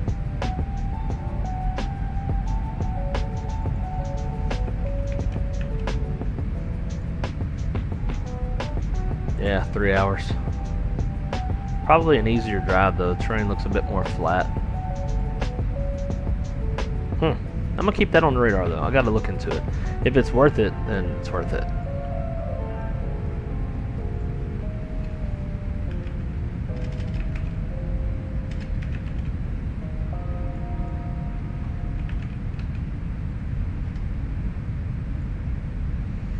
It's kind of hard to beat this though. From the airport, 49 minutes. I got a couple buddies that live out here too. One from high school and one from Air Force. So probably catch a beer with them. That'd be dope.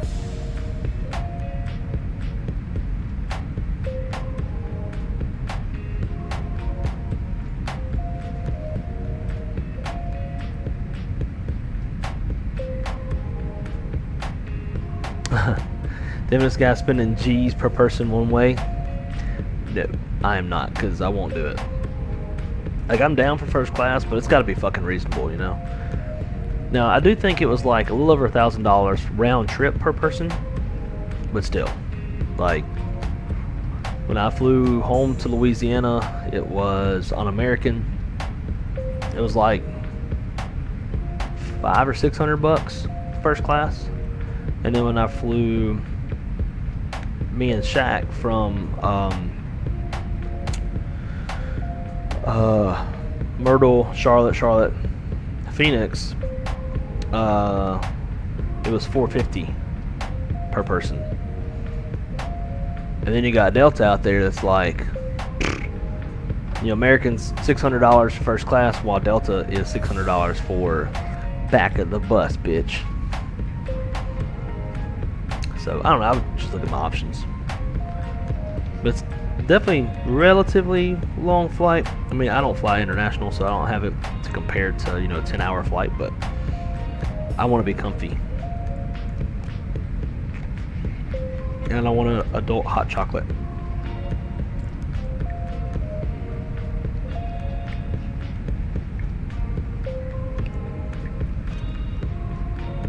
But man, if we go on this trip, I have to get some serious winter clothes.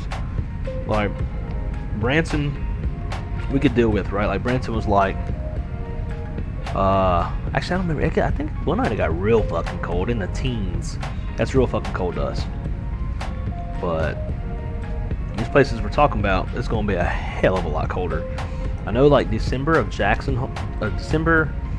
couple years ago in Jackson Hole, it was like -14, so I may never go west again if I ever experience that. Alright, we just passed Grand Forks. We should be not too terribly far from the top of drop.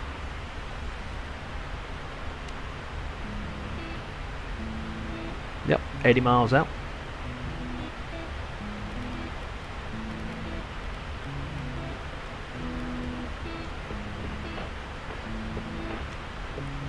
Now I've heard Spokane's pretty.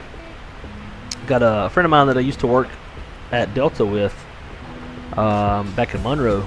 She had grandparents in Spokane. And she'd send me pictures, and I'm like, oh my god, that's pretty. Well, like the biggest mountains in the world, but you know, they're pretty decent.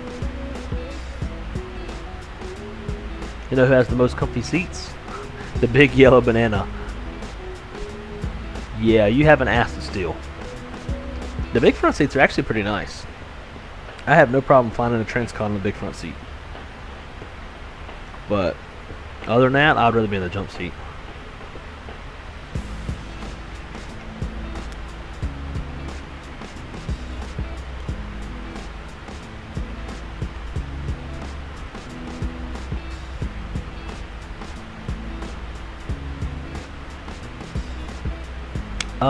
Is American Eagle operated by PSA or SkyWest currently, or is it both?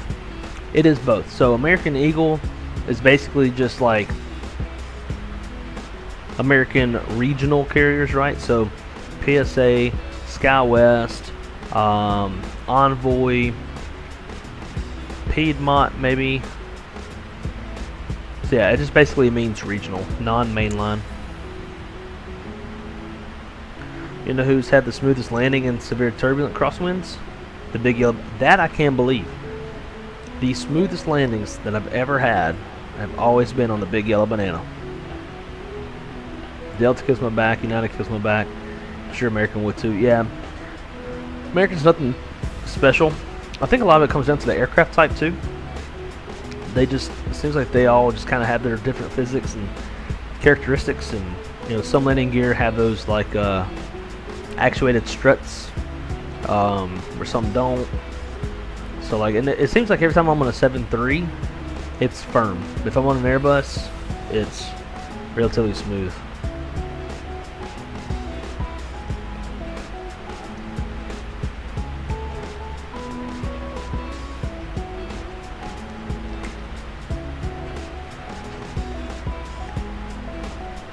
Alright, so now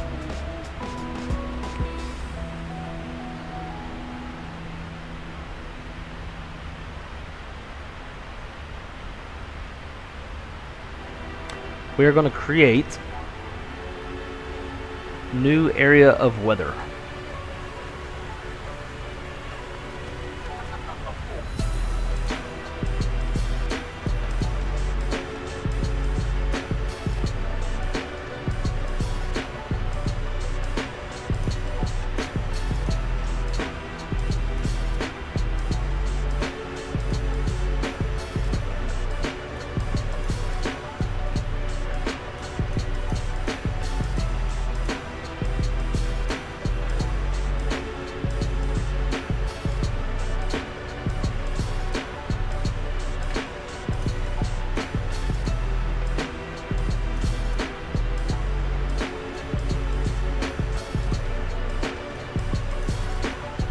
Name incorrect format.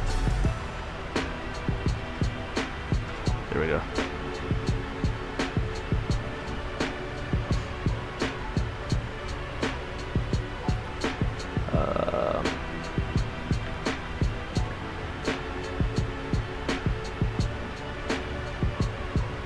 Alright, we'll make some nasty turbulence again on the way down.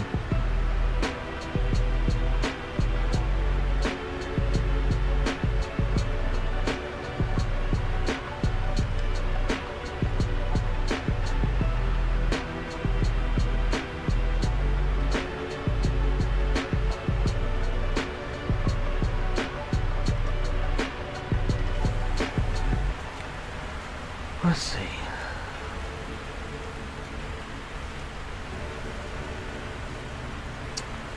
I don't want to do 100 miles.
Sweet.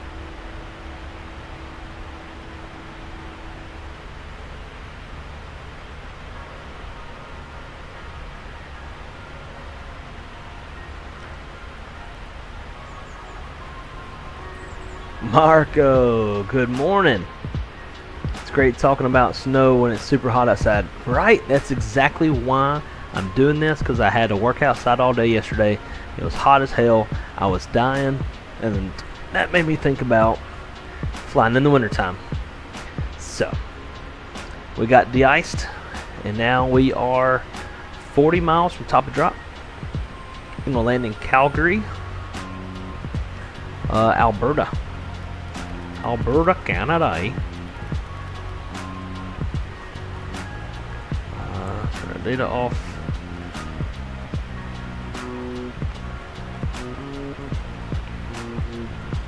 So the bottom altitude is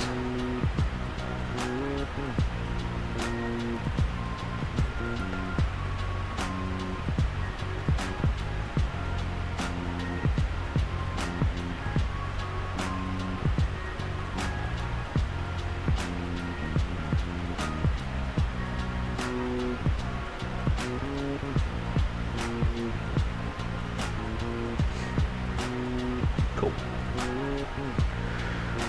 Alright, so we'll talk about it real fast like. Okay, so looking at the 12-25s effective 26 April 2024, we are planning the RNAV RMP Yankee runway 35 right. Final approach course 345.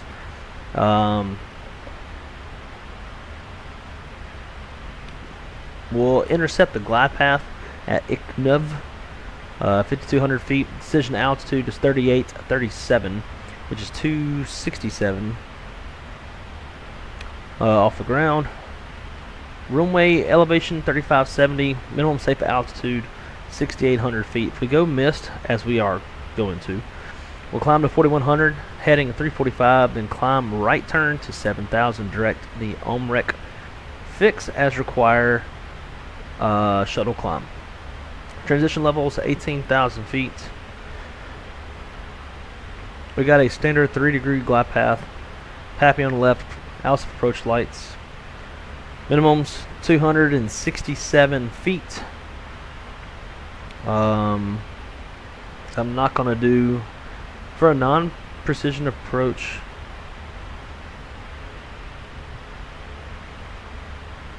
Is it RMP? No, it's not. For non-precision approach, we'd want to use Barrow, but I'm not going to scroll for fucking ever, so 267. Minimums for this approach on the Viz. What is this R shit? Oh, RVR maybe? 5,000? Or visibility 1 mile? These Canadian charts are weird. Anyways, if we go missed, we're gonna come out here, we'll hold, and then we're gonna say that they're gonna turn the ILS on for us. So we'll come back around and we'll shoot the ILS. It's 11-6 Alpha 26 April 2024. It's Cat 2, Cat 3 to 35 right. Frequency is 110.75. Final approach course 345. Intercept the glide slope at Sickney 4860. Has this only got a Cat 3A? It does. Only a Cat 3A, no B. So Cat 3A, refer to minimums, we will. Touchdown zone elevation is 3577. MSA around the Calgary VOR. Direction we're coming from is 5,500 feet. Again, if we go missed, climbing 4,100, heading 345, and climbing right, turn to 7,000, heading 036, intercept outbound on the Calgary VOR radio 006 to Degre as required, shuttle climb. Transition level 18,000 feet, 30-degree glide slope, approach lights, PAPI. On the left side, Cat 3A ILS, RVR 600. Obviously, we're not going to have any RVR reportings in the sim, but that's what the men's are.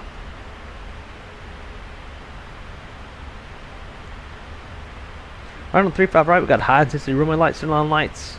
The centerline lights extend for 2,400 feet.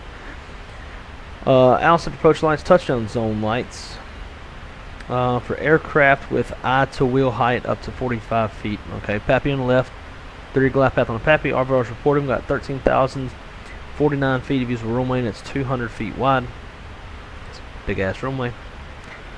When we exit, we're going to exit probably Delta 6 and make a left hand turn to the terminal. So we had right seat landing, aircraft type 730 or 777-300 for tail strike avoidance. No MELs, no CDLs. Weather is a threat, low vis. We also have mountainous terrain to the west. We're going to go auto brake level 2. Full reverse thrust, flaps 30. It's going to give us a VREF of 138.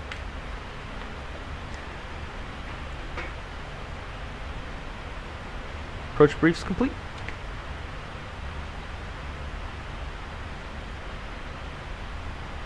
And they do use their own separate call signs. Their own separate call signs.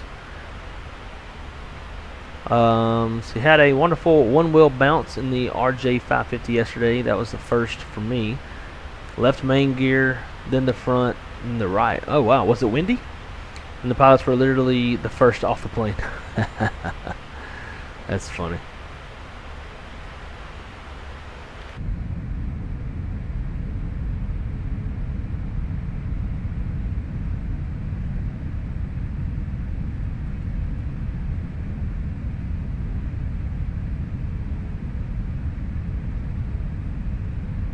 You know, I wonder if they make bets at who can land shittier.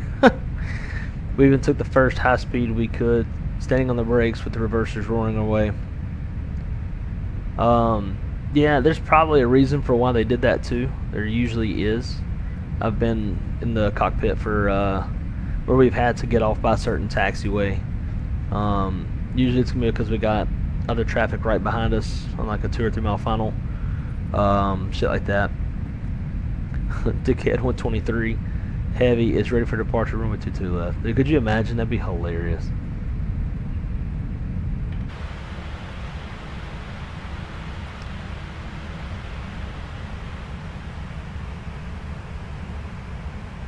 You know, something I've noticed with this airplane is on descent.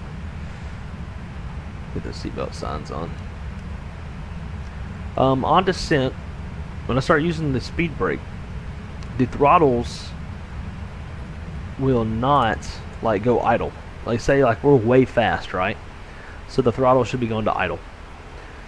I can pull full spoilers and the throttles are still like way up. And I believe it's because it's putting the throttle levers where I left them on takeoff.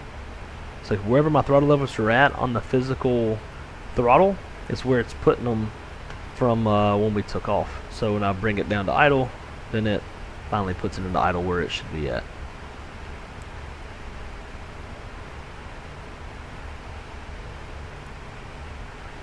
Recalls checked, notes checked, auto brake level 2, landing data VREF 138. Oh yeah, minimums. get that in there. It was 267.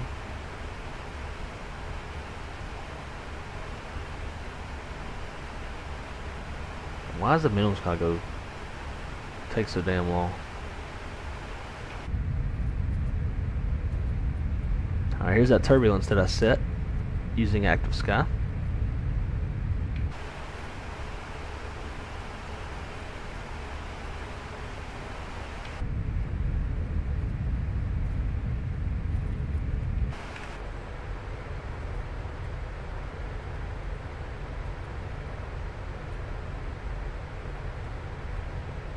Oh yeah, getting beat up.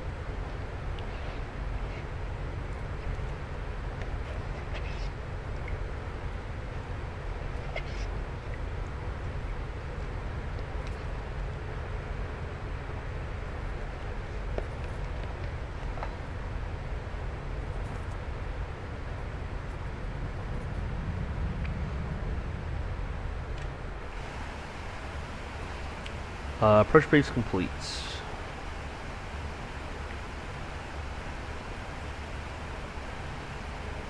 I don't even remember what I told the altimeters. 2989.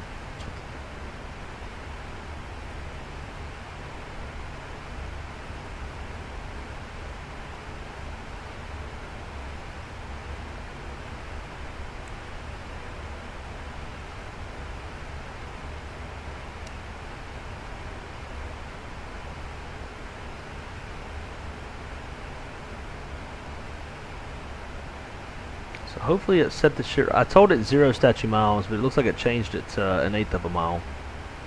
Fog.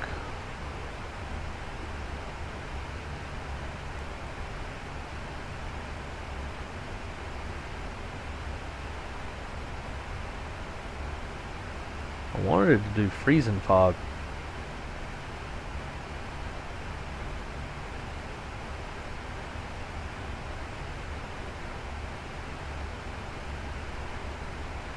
They changed that shit too.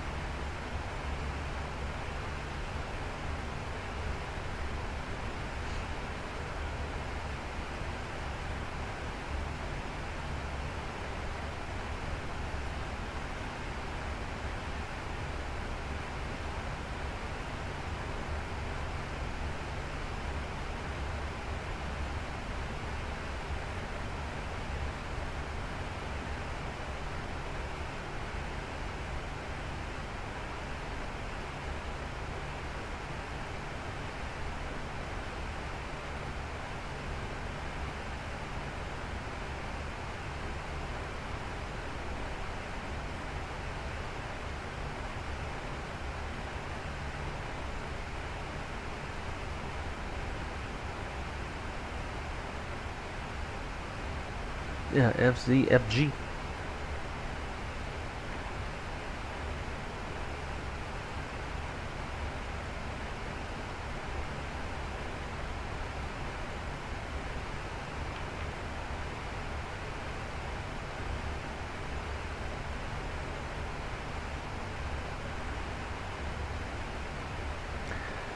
So what's worrying me is I can see the ground right now. So it doesn't look very IFR-y.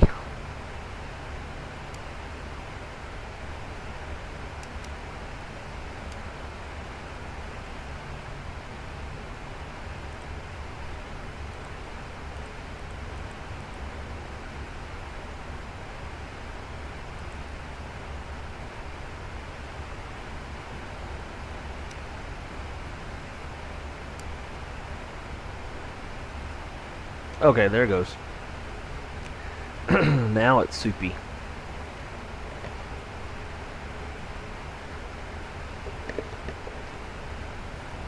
As I'm eating soup.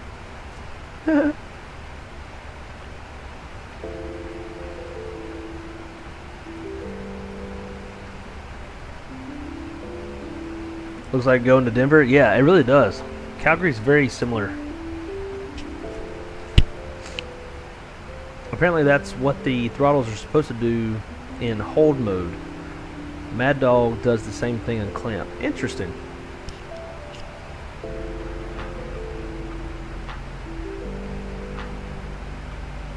Now, when you say hold mode, what is hold mode?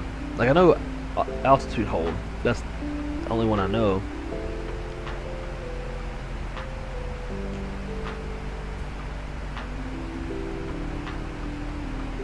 But I guess yeah, it's like setting the, even though auto throttle's engaged, it'll still move the throttle levers wherever I put them. Interesting.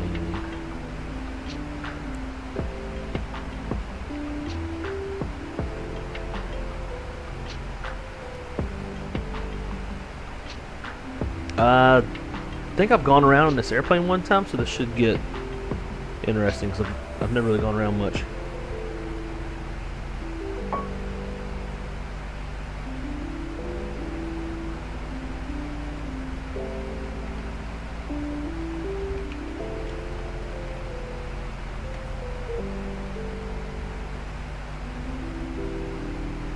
Huh. Is there no CTAF for Calgary?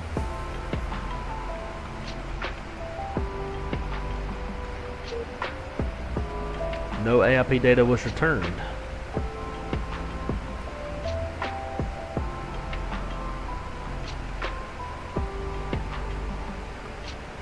I wonder if Zimp dropped off, because I don't think I see him. No. It should show him on here. You see all of the traffic that's around you. I guess maybe Captain Zimp dropped off.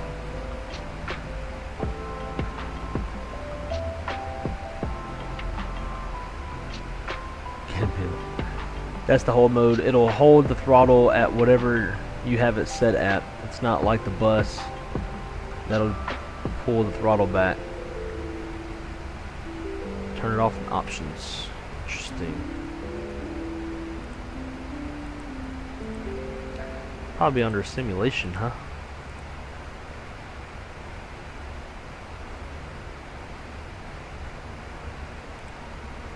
Oh, here we go. Auto thrust manual override in hold mode only.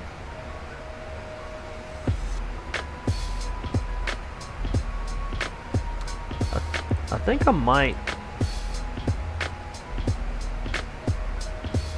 auto throttle flare idle override.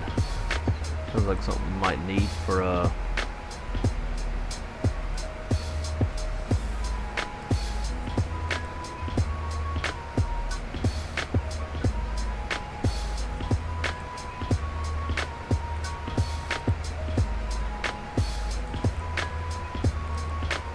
ACP controlling Microsoft Flight Sim. I don't know what ACP is. I would think I'm gonna keep it on. So it's kind of like how the plane would be in real life, I would think. But even though like auto throttle's engaged, I've seen pilots still manipulate throttles.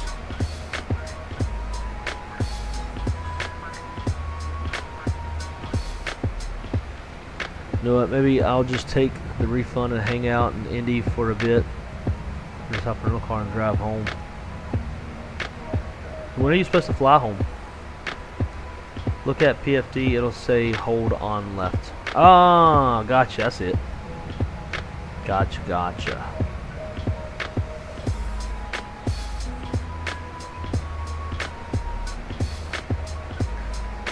Side note for you guys, if you fly for VAAL, when you fly this airplane, since it's Hoppy ACARS compatible, you'll get all your gate information sent to you via ACARS, and it pops up on here. And it's actually on here, and it's pretty neat. I think I sent a picture of one. Let's see.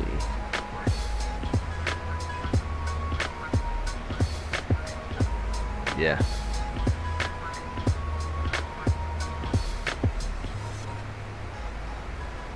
Now it's coming into Miami. Gives you an automated uplink. It's pretty cool.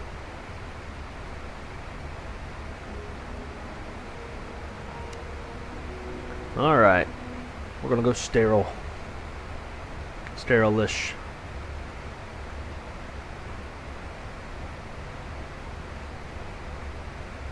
Hold mode, you have control of the engines even if you have auto throttle engaged. Perfect.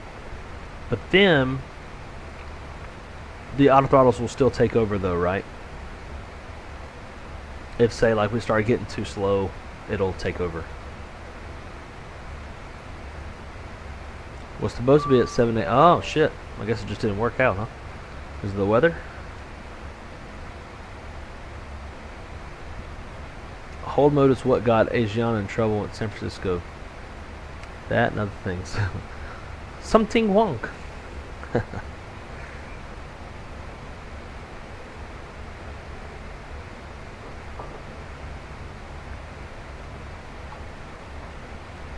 Probably shouldn't be drinking Coca-Cola at 2 in the morning.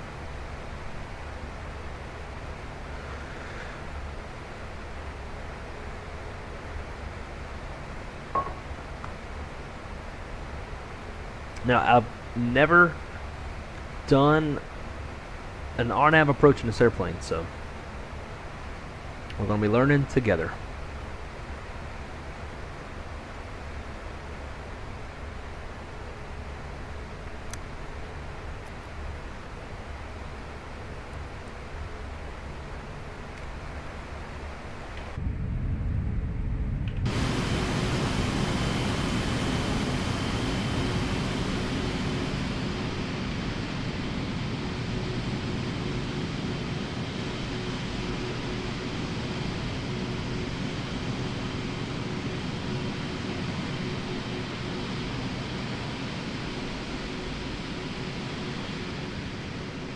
Man, it's a badass looking airplane.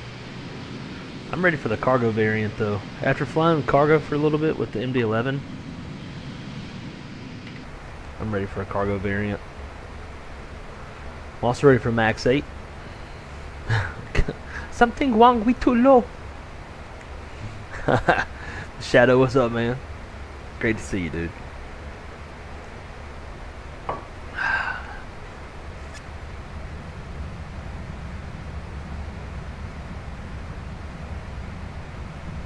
The customers and employees are way more fun. Can be, especially when you're flying out of Vegas or New Orleans. They can be all sort of fun.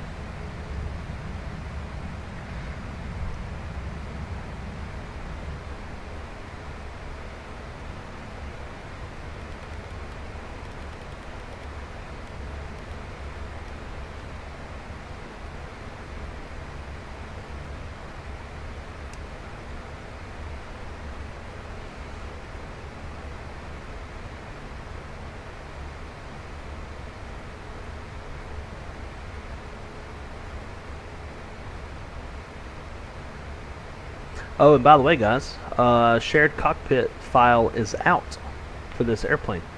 So if you like to fly shared cockpit with your friends, it is out. Me and Cali Simmer did a quick little flight the other night, and we had 0 issues. There's a couple things that don't sync, like any of these 3, the checklist, comm, and nav. Like you have to do your own checklists. Like each pilot would have to do their own checklist. There's a couple things. It listed out of known issues, but it's nothing nothing too crazy.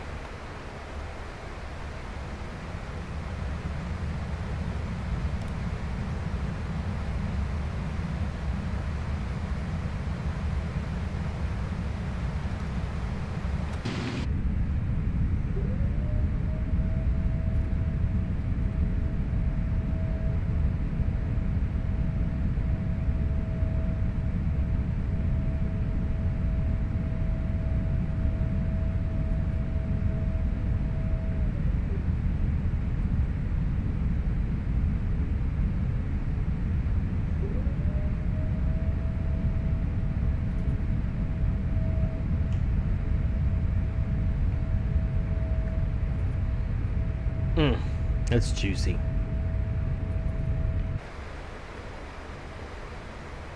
That is juicy.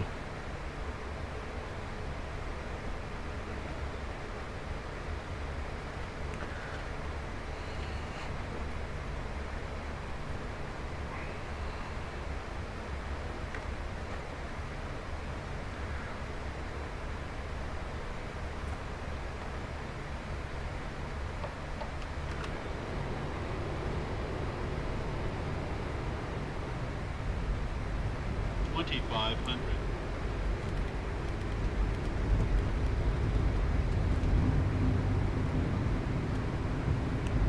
Alright guys, I will see y'all in the hold.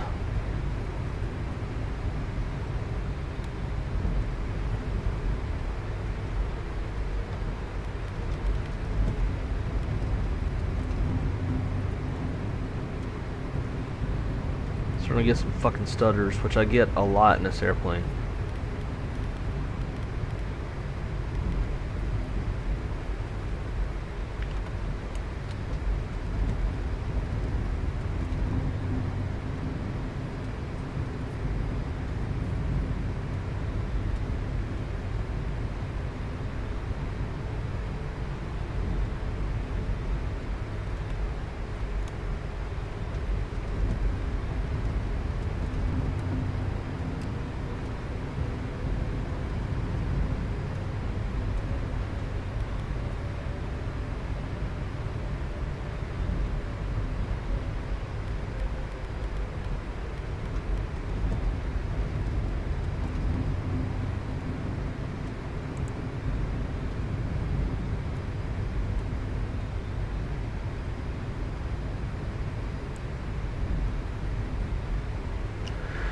Alright, so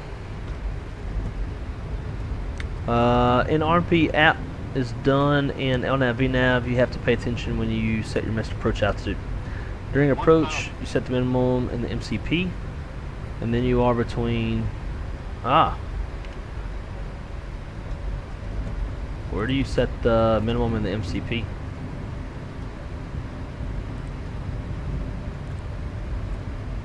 Because I don't have that.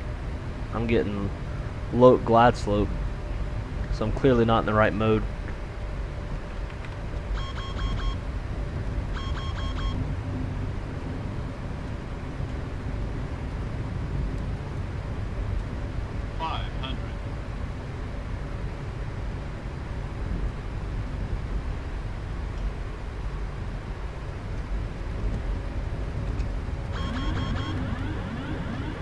Approaching minimums. Minimums. Going around.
This is real ugly.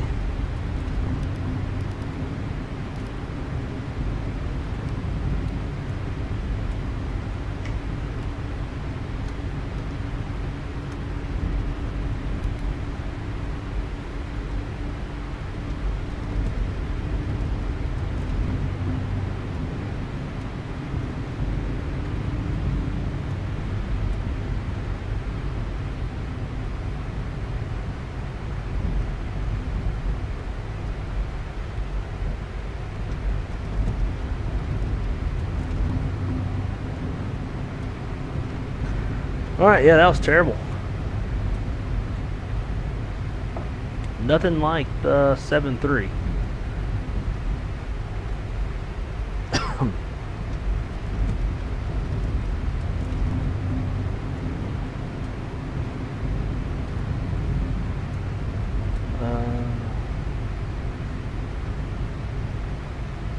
Yeah, so Shadow, yeah, for your controls. So if that's the case, when the fuck we doing some of this airplane? On my next days off, I am 100% down. So let me reread this. In RMP approach, if RMP app is done in LNAV VNAV, which this one was, it's got LNAV VNAV here. You have to pay attention when you set the missed approach altitude. Yep, so obviously if you set it, then it'll stop its climb. During approach, you set the minima in the MCP. So that's what's confusing me, is the minima and the MCP. I set the minima using EFIS. Set the mins here, right? So we have it set 267 feet. Then when you are between plus 200 to 900 feet above minima, you can set your missed approach altitude. Interesting. Oh, I got you. Oh, okay, autopilot. So that's you're talking about that. All right. Cool.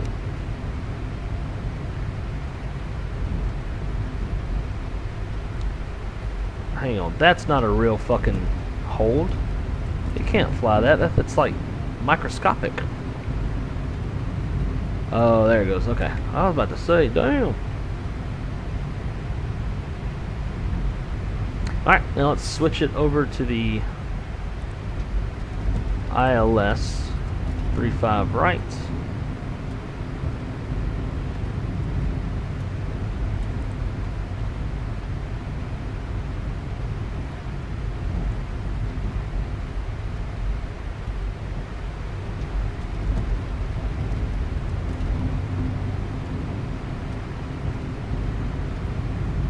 TASBoo 6500.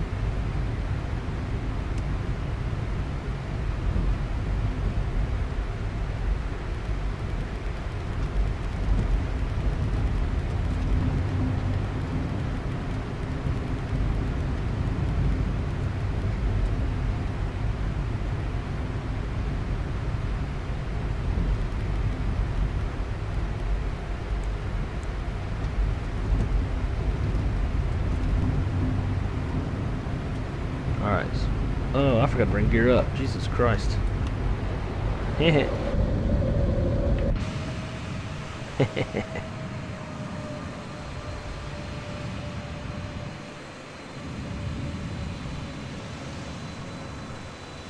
I got so fixated on everything else. It's totally different than a 7.3. Yes, that's. I thought it would be the same. That like when you're lined up, hit approach, and then like whatever, I don't know what you'd call that, final app type, kind of like the Airbus, right?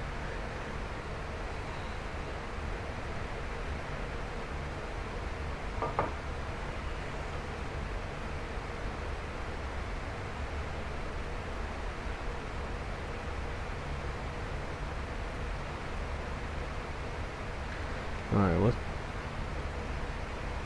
do this again. See if the airplane will auto land.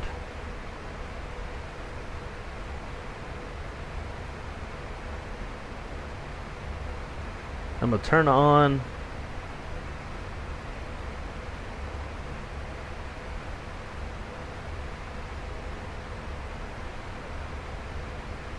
some airplanes.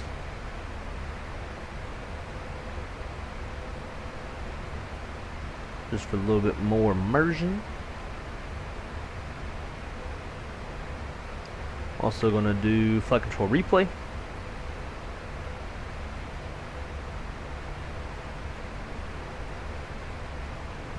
Well, I might try to hand fly it. Technically, shouldn't, because it's Cat 2 or Cat 3. It's below Cat 2 mins, but you know, what's the fun in auto land?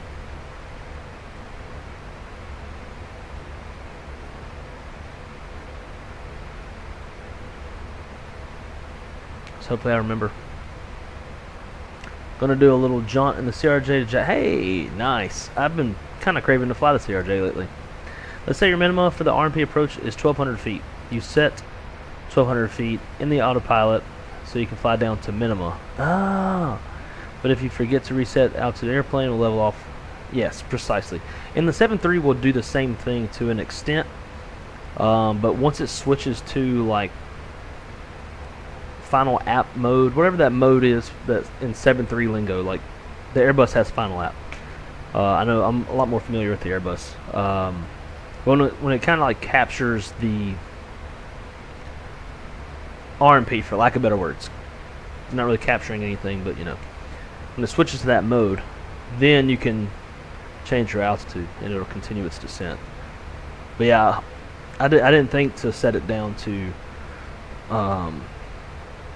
In fact, I actually lowered it a little bit lower than what I needed to for my capture fix. But your method is far more accurate. Yeah, and so that's what I initially did, and it just popped up with loke and glide slope armed. It never switched to any LNAV VNAV mode. So I guess you just fly the RMP with LNAV VNAV like anything else, like you're in cruise.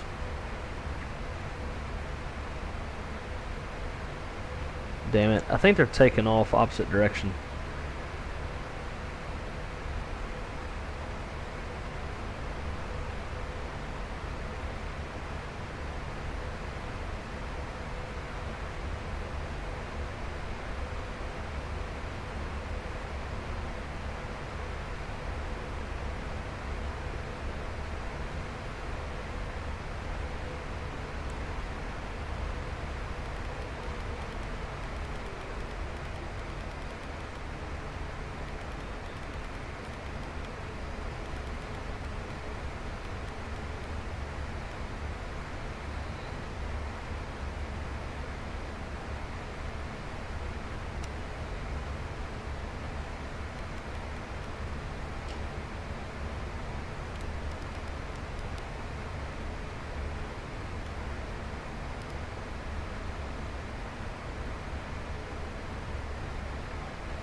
You don't need app mode. When you're 300 feet below the final approach fix, you can set mist and it'll keep descending. Oh, okay.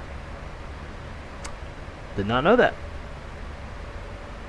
But you set radar altitude for minimum, right? So it depends. For non-precision approach, Barrow for precision approach like this, which I actually think you,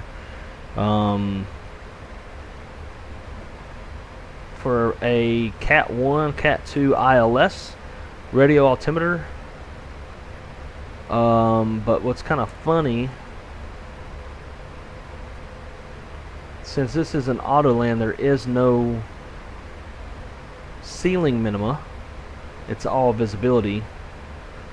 So in real life, for visibility this low, the RVR, good God, man, it's gonna take forever.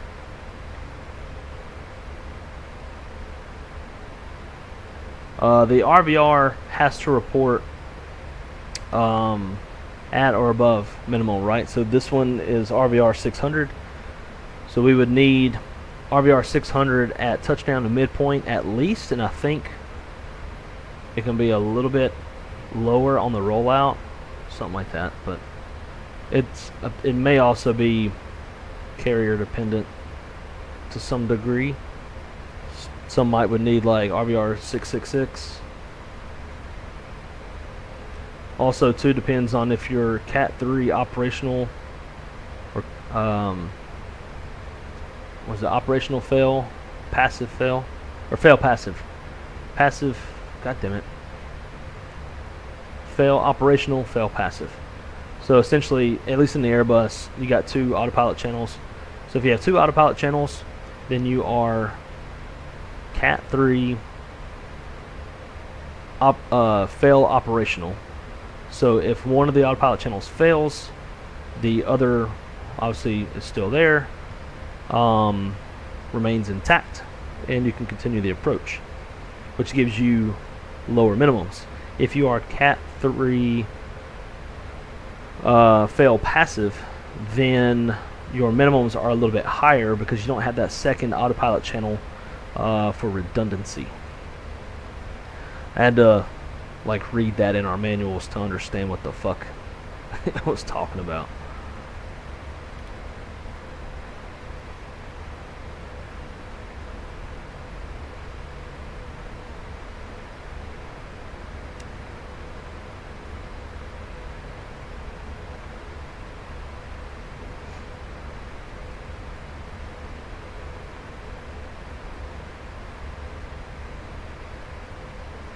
If you want to set your barrel minimum, you can do it via the FMS instead of turning the knob. Really? I've not seen that function anywhere in the FMS, but then again, I'm not the most familiar with it. Do you know what page that's on?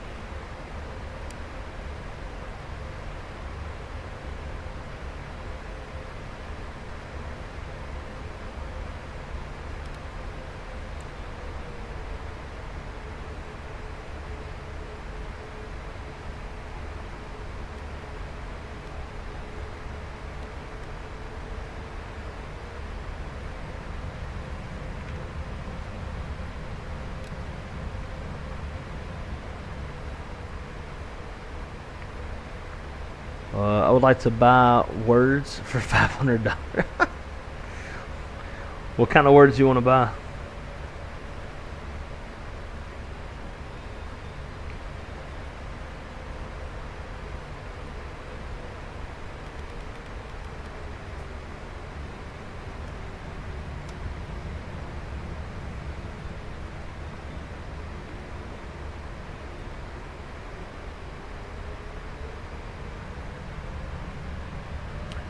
Menu EFIS. Ah, shit, okay.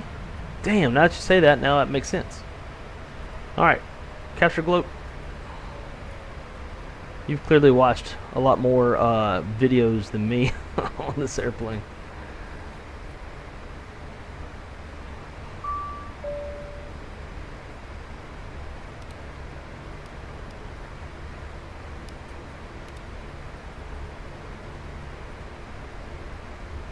Glide slope.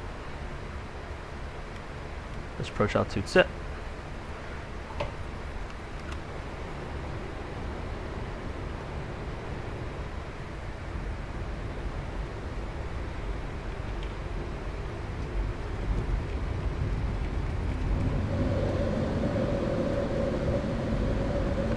I might freeze up for a sec because I just turned on flight control replay.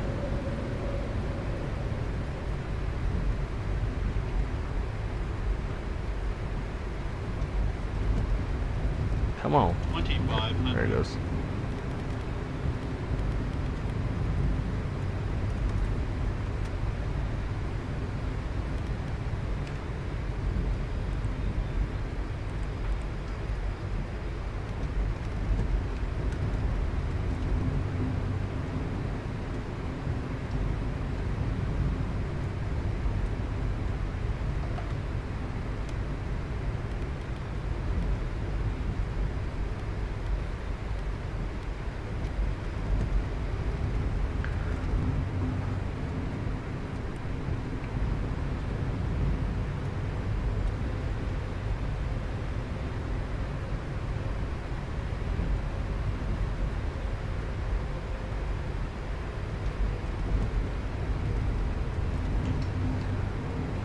Alright, I'm gonna try to hand fly it.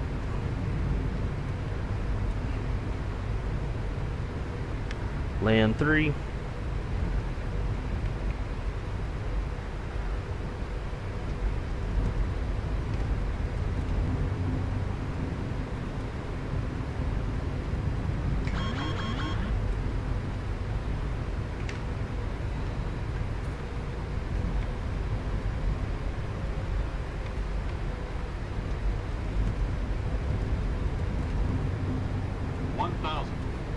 This airplane keep trying to fucking roll.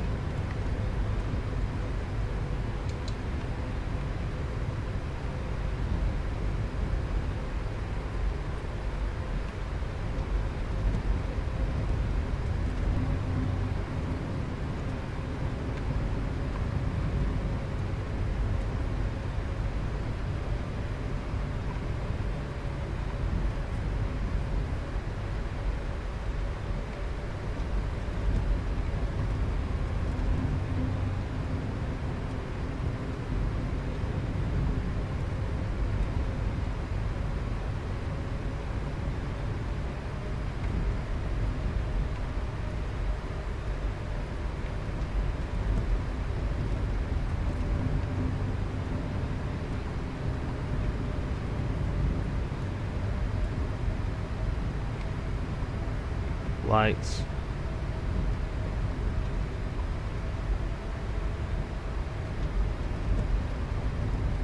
$100. 50. 30. 20. Motherfucker. 10.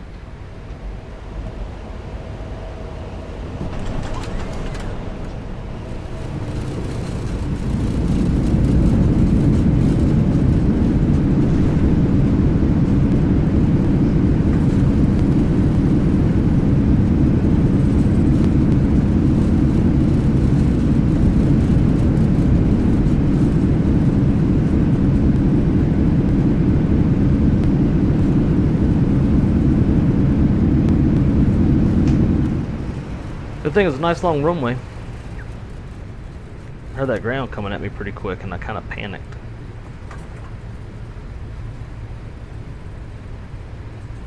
And blared the shit out of it.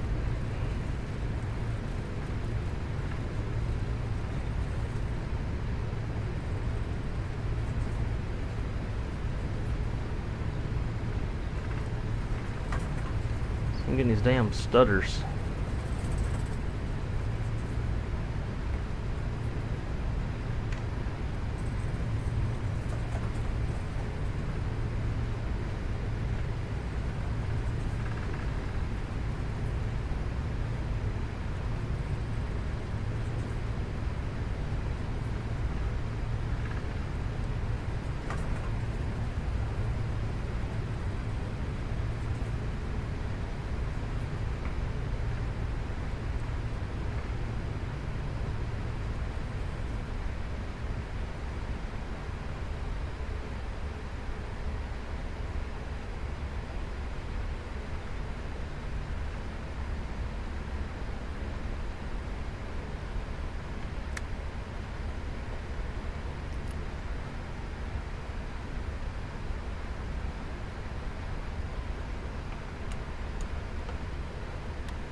God.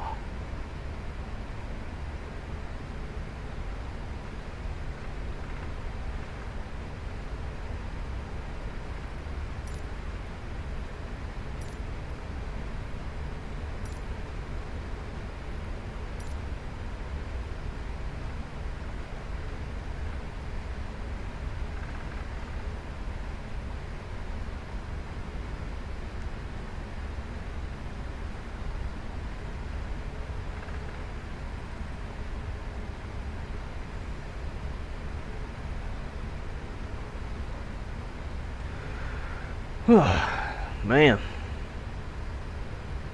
I gonna lie, that was oh, Michael, dude, you not a problem, man. Look, that's one thing I love about doing this is, like I said, this is my first time streaming this airplane. I've only flown it a handful of times. I've honestly flown the MD-11 more than I've flown this airplane.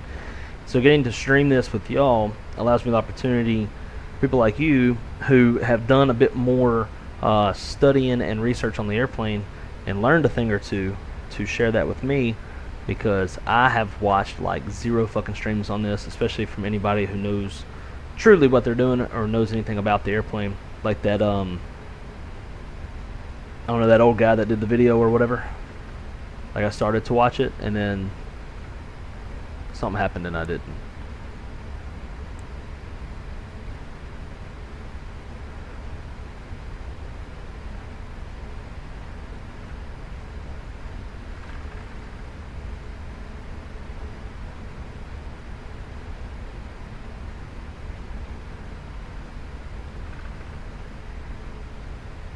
You bitch.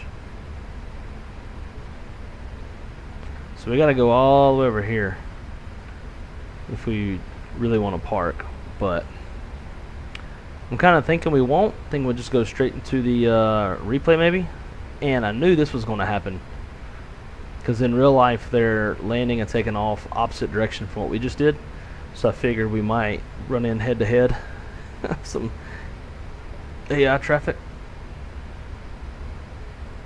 That's probably WestJet. Yeah.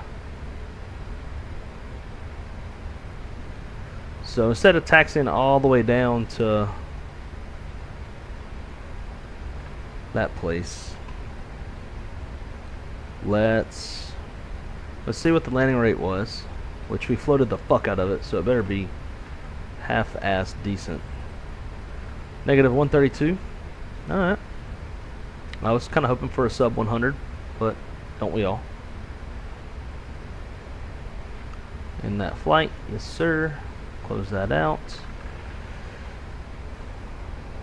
Close this. We'll leave the fog on, watch some replay, and then we'll turn it off and watch some more replay. So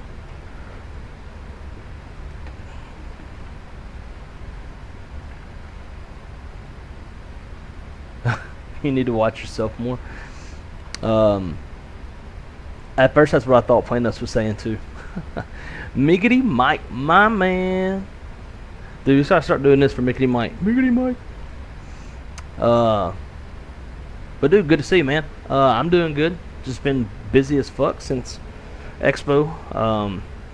Had a lot going on, so I haven't been streaming much. But hoping that kind of changes here a little bit. I got 2 more deliveries coming up at the end of this month, and then 2 more deliveries next month.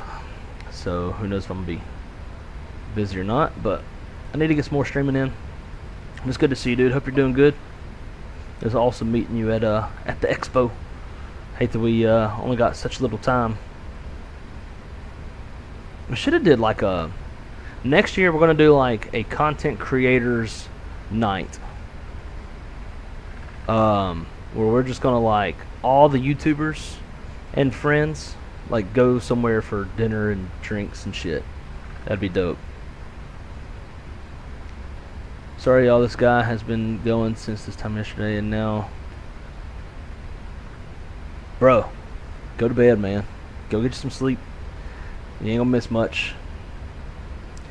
Even in the sim, still amazes me how accurately nav tools get playing to a runway. Yeah, 100%, same. Especially when there's not a real life, you know, localizer or glide slope frequency or beam being shot down the runway to actually capture. I paid $2 a month to have emojis back, damn it. I'll consider it. Tell you what, let's get me to 5,000 subscribers, and then I will bring memberships back.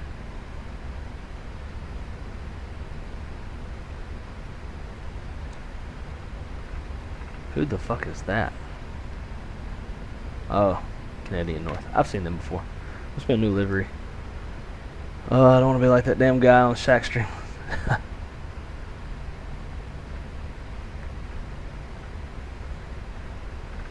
Logan 7K, hey man, first time watching one of your streams live. I see you're using Active Sky. Do you recommend for live weather? No, not for live weather. I don't. I believe the sim's default live weather can more accurately depict weather than Active Sky. The only thing Active Sky has is lightning for thunderstorms. Like obviously the sim has it, but it never seems to implement lightning during thunderstorms, whereas Active Sky will. But other than that, no. Now if you want to do like custom METARs or historical weather, then yes.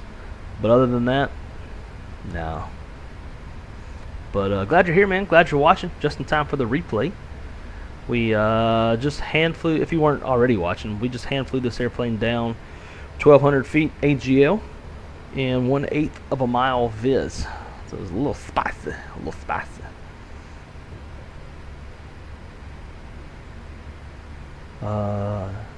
Thanks, Imp. Were you still on? Because like I didn't see you. Active Sky will show me all the traffic that's around. Like here's some live traffic. Yeah, that's that WestJet airplane that we just went head to head with. I didn't see on there anymore, so I figured you dropped off, so I disconnected. Not like I don't already pay the. Hey, I do too. Since I have zero patience for ads, same. Plain that said ditto. That little Mexican restaurant I went to that day. Let's go. Yeah, man. There's a like I've said before. There's a much better one down the road. We'll have to go to sometime. Was a pleasure meeting you as well. We'll definitely have to plan something more accordingly. Yeah, it's just like, man, like when you get to Expo, it's kind of chaos.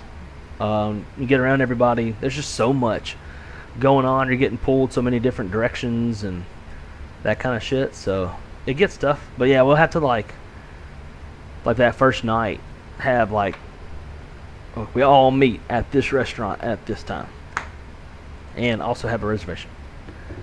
Heard food and drinks. Yes, sir. That's all that ever needs to be heard. Alright, so let's get this thing set back up.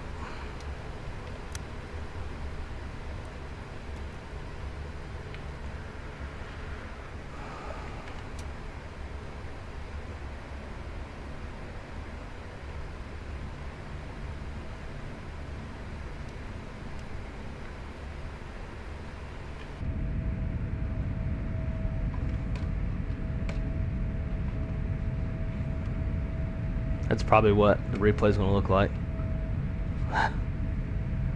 It's a rolly airplane, man. This plane likes to roll a bit.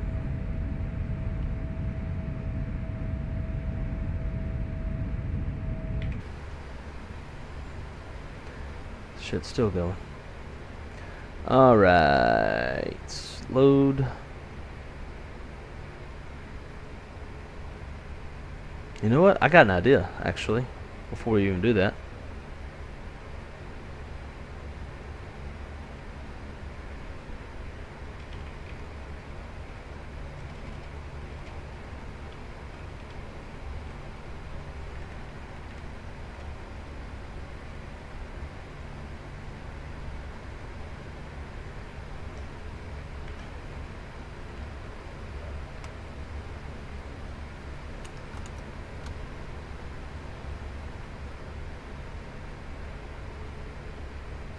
Oh, I know what it's doing. It may not work very well because of we're in the same airplane as.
So it's like we're being told to hold short.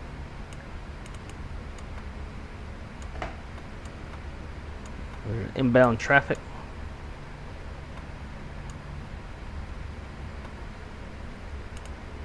Check it out. Look at that shit.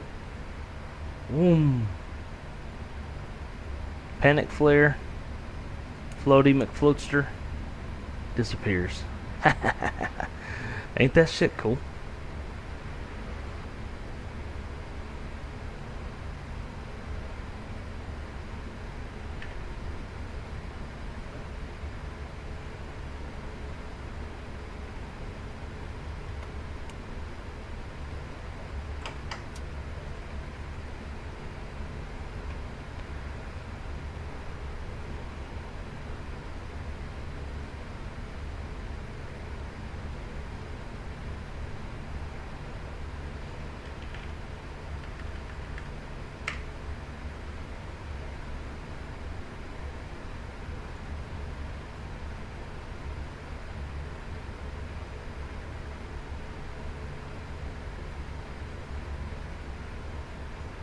Hello.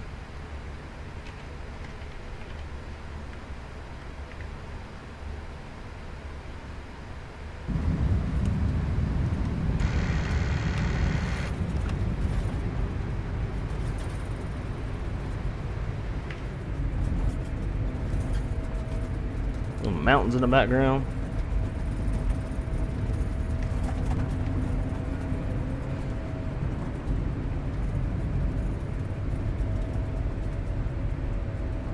Spitting out some beer. Another emoji. Hell yeah, write that down. Titty bar. Yeah. I'd be afraid to know what the titty bar looks like in Providence, Rhode Island.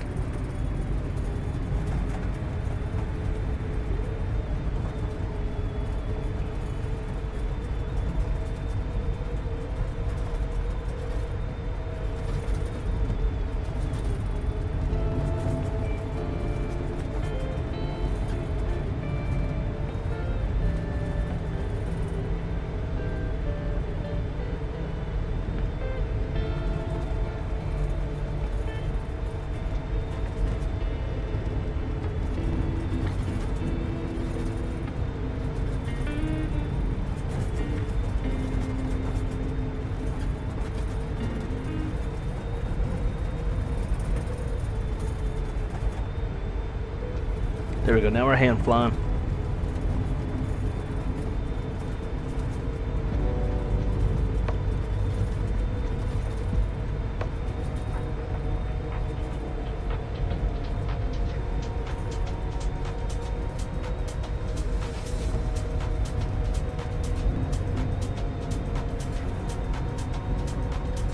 Well, for OnlyFans, not YouTube. Yeah.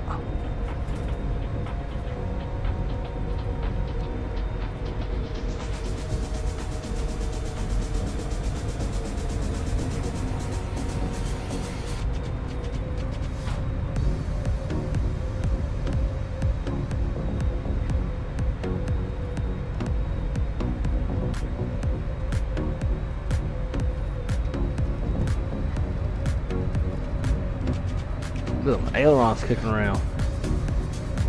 Gotta love it.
Damn, brakes are glowing.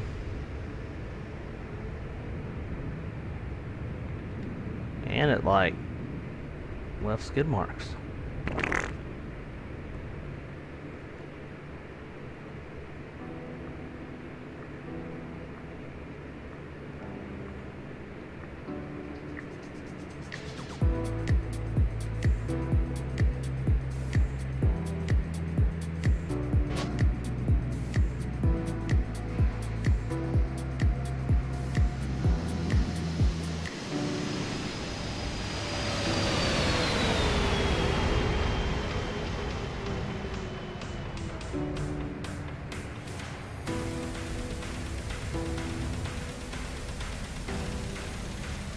Alright, let's go to VFR.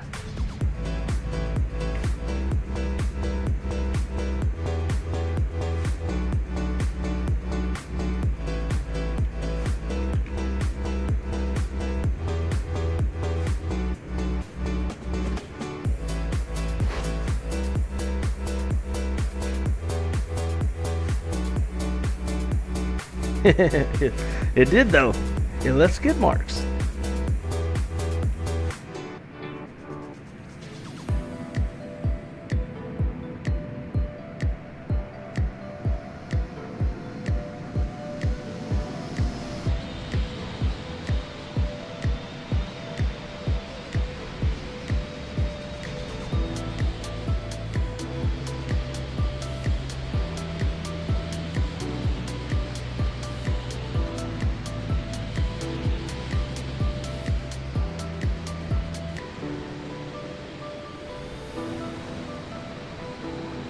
Yeah, see, I think that stupid pack did not install correctly. So we should have been seeing vortices and all sorts of shit like that. I hate how the replay makes the wheels look stupid.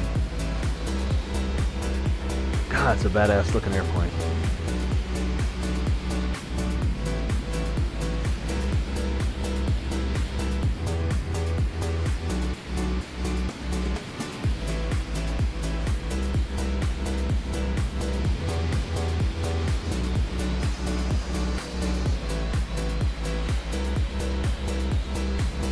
It's very slippy.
Well, ladies and gentlemen, very much enjoyed this stream. Very good stream for the very first time we fly this airplane. I really like this airplane. It's a lot of fun. For some reason, I feel like I like the MD-11 just a little bit more. It's just, I don't know, something about the MD-11 is just something, it just gets to me. Can't put my finger on what the hell that is, but it just gets to me. But I really love this airplane. The big ass landing gears. See, that looks a lot smoother than 137. That looks pretty damn solid. Vortices at least off the edge of the flaps. 777 seems to have those. Yeah, 100%. And like the weather that was set, the temp dew point were on top of each other, so it's very, very humid. So unless it's just maybe too cold, but I would still think you'd get some sort of vortices. But I don't know. But in the background, bro, be safe till next time. I'll try my best. You stay dangerous. I'll be safe. See you on the flippity flip side. I'll see you on the flippity flip. But guys, thank y'all so much for coming to hang out on this late night wrong side red eye. Very much enjoyed it. Gotta figure out what should be the finishing. We'll go with that one.